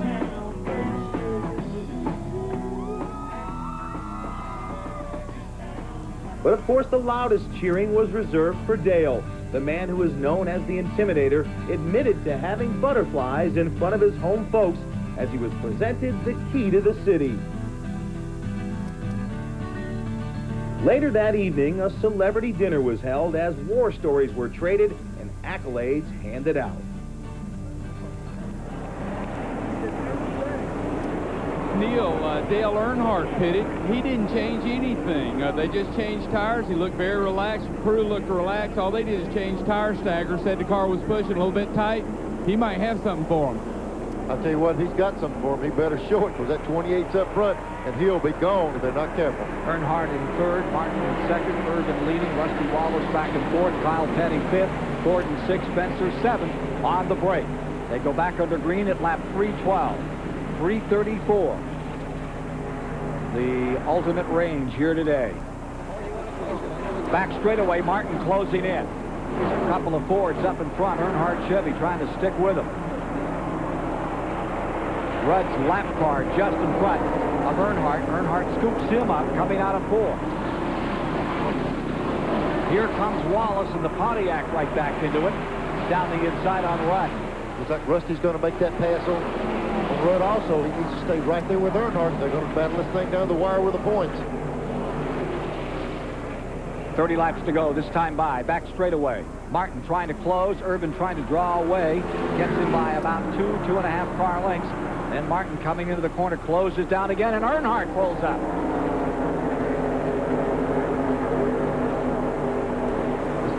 You know, it seems like we're able to stay with that 28 car. That brings a 6 car Mark Martin. He's able to stay right there. until they make long runs, and that's when the 28 really comes alive. In the Mark Martin pits is Dick Berggren. Steve, have you got anything for that 28 Ernie Irvin? I don't know. He's been awful good all day. We're worried about the 3 getting by us. He can run better on short spurts than we can. We aired the tires up a little bit and got 20 to go, and Mark can usually do a good job at that. Now we're trying for the 28, but based on what we've seen all day, he's going to be awful tough. Well, tell him to step up on the wall and take a pretty good look, because the 6 is coming after him. A lot better than we thought he did. He's able to reel him back in. Got some help from Earnhardt. Earnhardt tucks right in behind the 6, and the 2 of them trying to draw down on 28. Defending Mello Yello 500 champion, who beat Kowicki and Kyle Petty last fall. Mark Martin closing in on Ernie Irvin. I tell you what, Ken, we've been going away all day long. We finally got a race going right here. We're going to stay green till this thing's over, or I'm going to the truck and get a hold of them down there. 316 laps complete this time. You saw Ernie Irvin trying to draw away, and the 3 working in tandem with the 6, closing that distance right up again. It's going to take 2 of them to pass him, I believe. They need to hook both of those engines together and see if they can run that 28 down.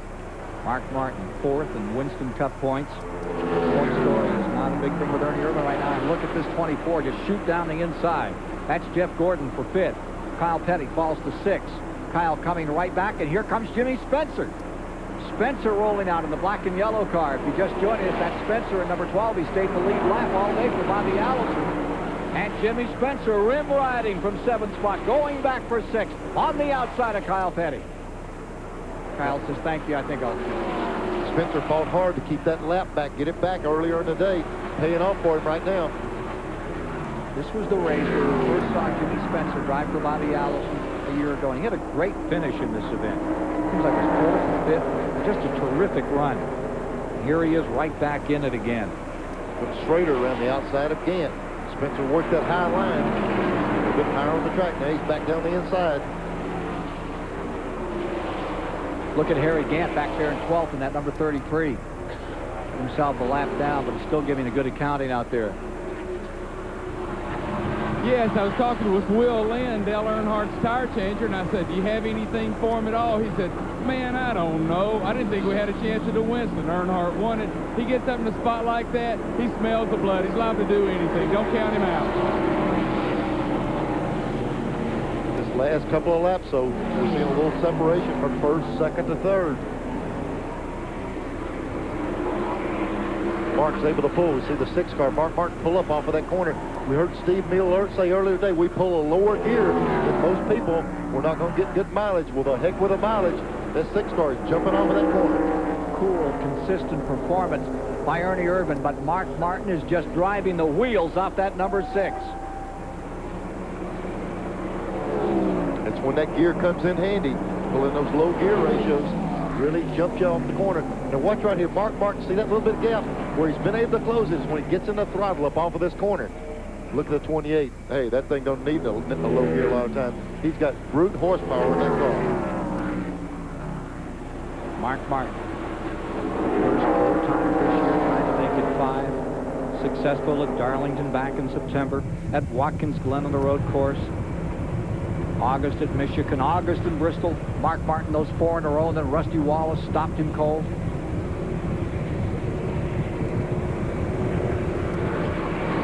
Great shots from that Rebestis aerial platform. We saw him take 2 rounds of bite out of the 6 car, take a half a round out of that 28. When they do that, they're saying, driver, hey, you're going to have this thing a little loose, but it's going to go fast. It's up to you. Now they're having to drive. Both of these guys are getting away from Earnhardt. Looks like it's going to be down between the 28 and the 6 unless something changes. 483 miles are now complete. Into the final moments. 322 laps are up on the board in the infield. 334 will call it a day. Ernie Irvin trying to win his first Mello Yello 500. The man who won it last year. Arkansas's pride. Mark Martin stays right there in the Batesville campaigner. Comes back another time off turn 4. Still 2.5 car lengths. That's where he's making his move at. He picks it up off of turn 4, and he's beginning to lose a little bit in 1 and 2. He lost a little bit in 1 and 2 before, but he was able to get it all back up here in 3 and 4. So it seems like each one of them got a little bit better part of the track. Right here, the 28 runs away a little bit. The other end, the 6 comes back. Here comes Martin another time. Mark Martin, one of those two guys this year for which they coined the phrase in '93, when you're hot, you're hot. When you're not, you're not. We went a long time without winning. With a car good enough to win, just about drove us crazy. And we went a long time without losing. And it looked like we'd never lose another race. It's just one of those things. This business is competitive and it's really hard. And you know, sometimes you run good enough to win and you don't, and sometimes you just don't run good enough, you know, so it's a tough business. About to get tougher. 3:24 complete, 10 laps to go. Yeah, and look right here, the 6th car is staying right with the Formula. There's a black car just in front of those leaders. Jerry O'Neill out of Auburn, New York, about to be overrun by these guys as they come down to the corner. Irvin plays it very nicely. Don't want to miss there. Again, another thing to look at, if it should finish just the way they are right now, it ties the manufacturer's points championship, and that's big in the sport. The championship for the manufacturers means a lot. Rusty Wallace, George Pontiac, back there in 4th place. Maintaining 5th is Gordon. We need to stay with this lead as we get down to the final moments. 3:25 now in the books. Irvin staying up on top. Look, again, you know, it's crazy. Just the last lap, this thing got overcast. It went from sunshine to overcast here in just the last lap or two. Let's see what happens here. And I'm telling you, that's critical on this track, that sun out. Seems to help Irvin. Got himself about 4 or 5 car lengths. Earnhardt pulls right up behind Mark Martin, give him a little bit of an assist. He'd like to get up there and see if he can get in the shuffle to decide this race. Maybe Mark made as hard a run as he could at that 28. Really abused his car, tried to catch it, and he might be going away a little bit. Great battle a little further back. Here's Kyle Petty getting around Jimmy Spencer, and Spencer driving his heart out. Back on the inside. Spencer and Kyle Petty in it strong. 6th spot. Schrader right there. Schrader's running in 9th, couple laps down. Mark sideways up in 3 and 4. Earnhardt got under it, sideways again. Picks it back up. Back to the stripe. Mark Martin literally driving the wheels off that car. As it went down in turn 3, Earnhardt pulled right up behind him. It looked like it took the air off the back of the 6th. He got completely sideways up in the middle of the corner, and then he lost it again coming off. And the 4 cars getting back into it. Wallace closing up in 4th position. Take a look again, just on the last lap. Ken, go down the corner. See, there's 3 foot of distance in between them, but the 3 car took the air off the spoiler of the 6th. Mark did a good job. Watch here, sideways. He straightens it out again. That's what the short spoilers will do. You don't have to touch it. You just get close. We're back with you live. That was at 175 miles an hour. Martin making that incredible correction. You saw it in slow motion. Imagine what it was like for him. Here they come, battling for 2nd. Martin on the inside, Earnhardt on the outside, and moving up. Here comes Rusty Wallace in the Pontiac. Going at it again. Rusty Wallace is critical on these points. Like Earnhardt, Wallace. Look here. Look how loose Mark is. His car is really loose. He's so loose aerodynamically that he can't hold it, and then he stopped. Earnhardt got him in the rear right there. And Earnhardt realizes that Wallace is there. He's trying to work Martin over and keep in front of Rusty Wallace, and Wallace is giving it everything he's got. Meanwhile, Ernie Irvin pulls away. Yeah, that's what I was going to say. While this is going on, he's checked out, but the battle is for 2nd, 3rd, and 4th. 3:30 complete. Final 4. Back comes Wallace on the inside. 72 points separate them in the battle. Back in early September, late August, 300 points. Everyone thought Earnhardt was going to take it in a walkover. Then Wallace began his drive. As the laps run down in the final moments, here's Wallace giving another try. Earnhardt pulls up, willing to draft for a moment. Let me tell you what, he already knows, the 3 car knows if he gets right behind the 6, he can make him loose. Look at him, he's going outside. That should pull the rear down. He's going to try him high. That'll make that 6 even looser. But Mark's able to hold it. Look how loose. Both of them sliding all over the racetrack. Martin let that car come out that time. He didn't try to pinch it down. They're earning their money now. This is what it's about. You're down to a few laps to go. Back end's flying that mother race car, 175, 80 miles an hour. You got to keep the throttle down. Out in front by about 3 seconds, it's Ernie Irvin. He's going to take this thing home. But the story is up in 2nd spot. Here you see Mark Martin. Here comes Earnhardt another time. And right behind him, the man that's right behind him in the point battle. White flag this time by Rusty Wallace, about 8 car lengths back. Anything left, final lap. Ernie Irvan on his way to his 9th career victory, his 3rd of 93. But the story, a dramatic one, is unfolding back in 2nd spot. Mark Martin holding on. Earnhardt desperate, worth $1 million bonus if he can win the championship, and his lead has been eroded dramatically into those final corners now. Here they come for the finish. Here's your winner to the stripe. That is Irvan, and in 2nd spot is Mark Martin. 3rd will go to car number 3, Earnhardt. Winding up in 4th today is Rusty Wallace. Great performance. Earnhardt leads the Winston Cup standings by 82. 82 points over Wallace. First time Dale has finished ahead of Wallace and Watkins Glen back in mid-August up there on the road course. There you see Larry McReynolds. Flashes on. What a great gentleman he is, and what a job he's done. A kid that came out of an Alabama junkyard, loves racing cars, and has helped develop at 28 into the great winning car that it is. So we'll meet Ernie Irvan in a moment. Mark Martin comes home 2nd, Earnhardt 3rd, Wallace 4th, Jeff Gordon 5th, Jimmy Spencer 6th, Kyle Petty was 7th. Our fine aerial pictures today presented by Revestus, the best in brakes. Thank you, Revestus. A lap of honor in memory of Davey Allison has just been made by Ernie Irvan. Let's go and get a quick word from a major story here today with Randy Pembert. Dale Earnhardt getting congratulations. Actually, you should, Dale. You did what you had to do today. Great race for all the way around. Well, I like to win the race, but I was trying to get by Mark there at the end. Mark was awful strong, and he got a little loose there in front of me one time, and I got up beside him, and it was a good racing. Rusty was all over me at one point off the corner. I was all over Mark. I bumped him a little bit through the tribal. Was all right there chunking, and it's just good racing. I tried Mark on the outside the last 2 laps in that corner down there, and I thought maybe I could get him that last lap, but looked like he wanted to use that outside too much coming off force. I played it a little safe on that one. Good job, Dale. Great race. Thanks. Johnny Hayes? Johnny Hayes. Got Mark Martin. Mark, man, that was beautiful. Was that fun? No, not really. I tell you, it looked fun, but it was serious. I tell you what. It's sideways. Y'all were sideways all the time. Boy, I tell you, Dale could really get up under me and cause me all kinds of grief. And I thought, when I got away from Dale, I thought maybe I could race Ernie. And all of a sudden, Dale got a burst of speed and jumped back up on me. And, boy, I was just racing hard, doing all I could do.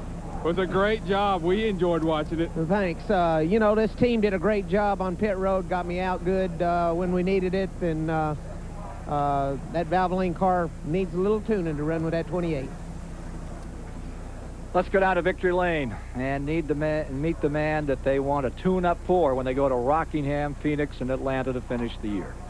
Well, Ernie, we've just heard from the people you beat. How did you manage to dominate this race so today? I'll tell you what, Larry McReynolds gave me a chassis that just wouldn't quit, and I'll tell you, the motor in there wasn't too shabby either. It didn't feel like it was running that great, but it seemed to outrun everybody down the straightaway so good. The pit stops were great. Just the whole crew, the Havilland Texaco team just did a great job. Did the ignition problems ever go away in Tarley? Well, they would go away, and then they would come back again. The last 4 laps, I started missing again. I started switching switches again. They haven't told me what all them switches are for yet, but I switched a couple of them. It seemed to go away, so I must have hit the right one. Weather kept changing all afternoon. Did you change the car very much? We took 2 rounds of bite out all day, and that's all we did. That's all we've done since we got here to qualify, so that's how close this chassis was when Larry got it here. Everybody was predicting before this race that the cars were so loose that there was going to be a lot of crashing. It didn't happen. Why not? Well, I think everybody just, had practiced enough and realized what was going on. I'll tell you what, I want to dedicate this race to Alan Kowicki in honor of Davey and this whole Texaco Havilland team. They never got to get a Polish victory lap. Here's one for them. Ernie Irvan, your winner this afternoon. To the STP Pit Center and Rick Benjamin. Well, Ken, certainly a dominant performance by Ernie Irvan today, reflected in our True Value Hard Charger standings. Of course, this goes according to lap leaders. The top 5 in each lap get points for the True Value $5,000 award. Irvan, the dominating figure today, wins the Hard Charger award. Dale Earnhardt comes in second today in this particular battle. Martin, Gordon, and Petty round out the top 5. There's a $50,000 true value purse up at the end of the 1993 season. Okay, 9th career win for Ernie Irvan. Ford pulls to within 2 points of Chevrolet in the manufacturer's standings. A look at the unofficial results today. A new record, 154.5 will erase that old mark of 153.5 and give it to Ernie Irvan for 1993. Looking further back in the standings, see Jeff Bodine wound up 13th today. Rick Mast 18th when it was over. Darrell Waltrip 19th. Bobby Hillen in 20th. Ted Musgrave 21st. Joe Nemechek up here getting a ride today in the McClure car. Got himself a good finish. John Andretti finished 31st, ran the entire distance and stayed out of trouble in his second Winston Cup race. So there's an unofficial look back at all the results for today, and we've got to get out of here. Thanks so much for being with us to enjoy the Mello Yello 500. For Randy Pemberton, Dr. Dick Bergen, Johnny Hayes, Rick Benjamin, and the former winner of the 600. We'll see you back here in May for that in Richmond. Coming up in March, Neil Bonnet. Nice to be with you, Neil. What a great race this has been. I'm Ken Squire saying so long.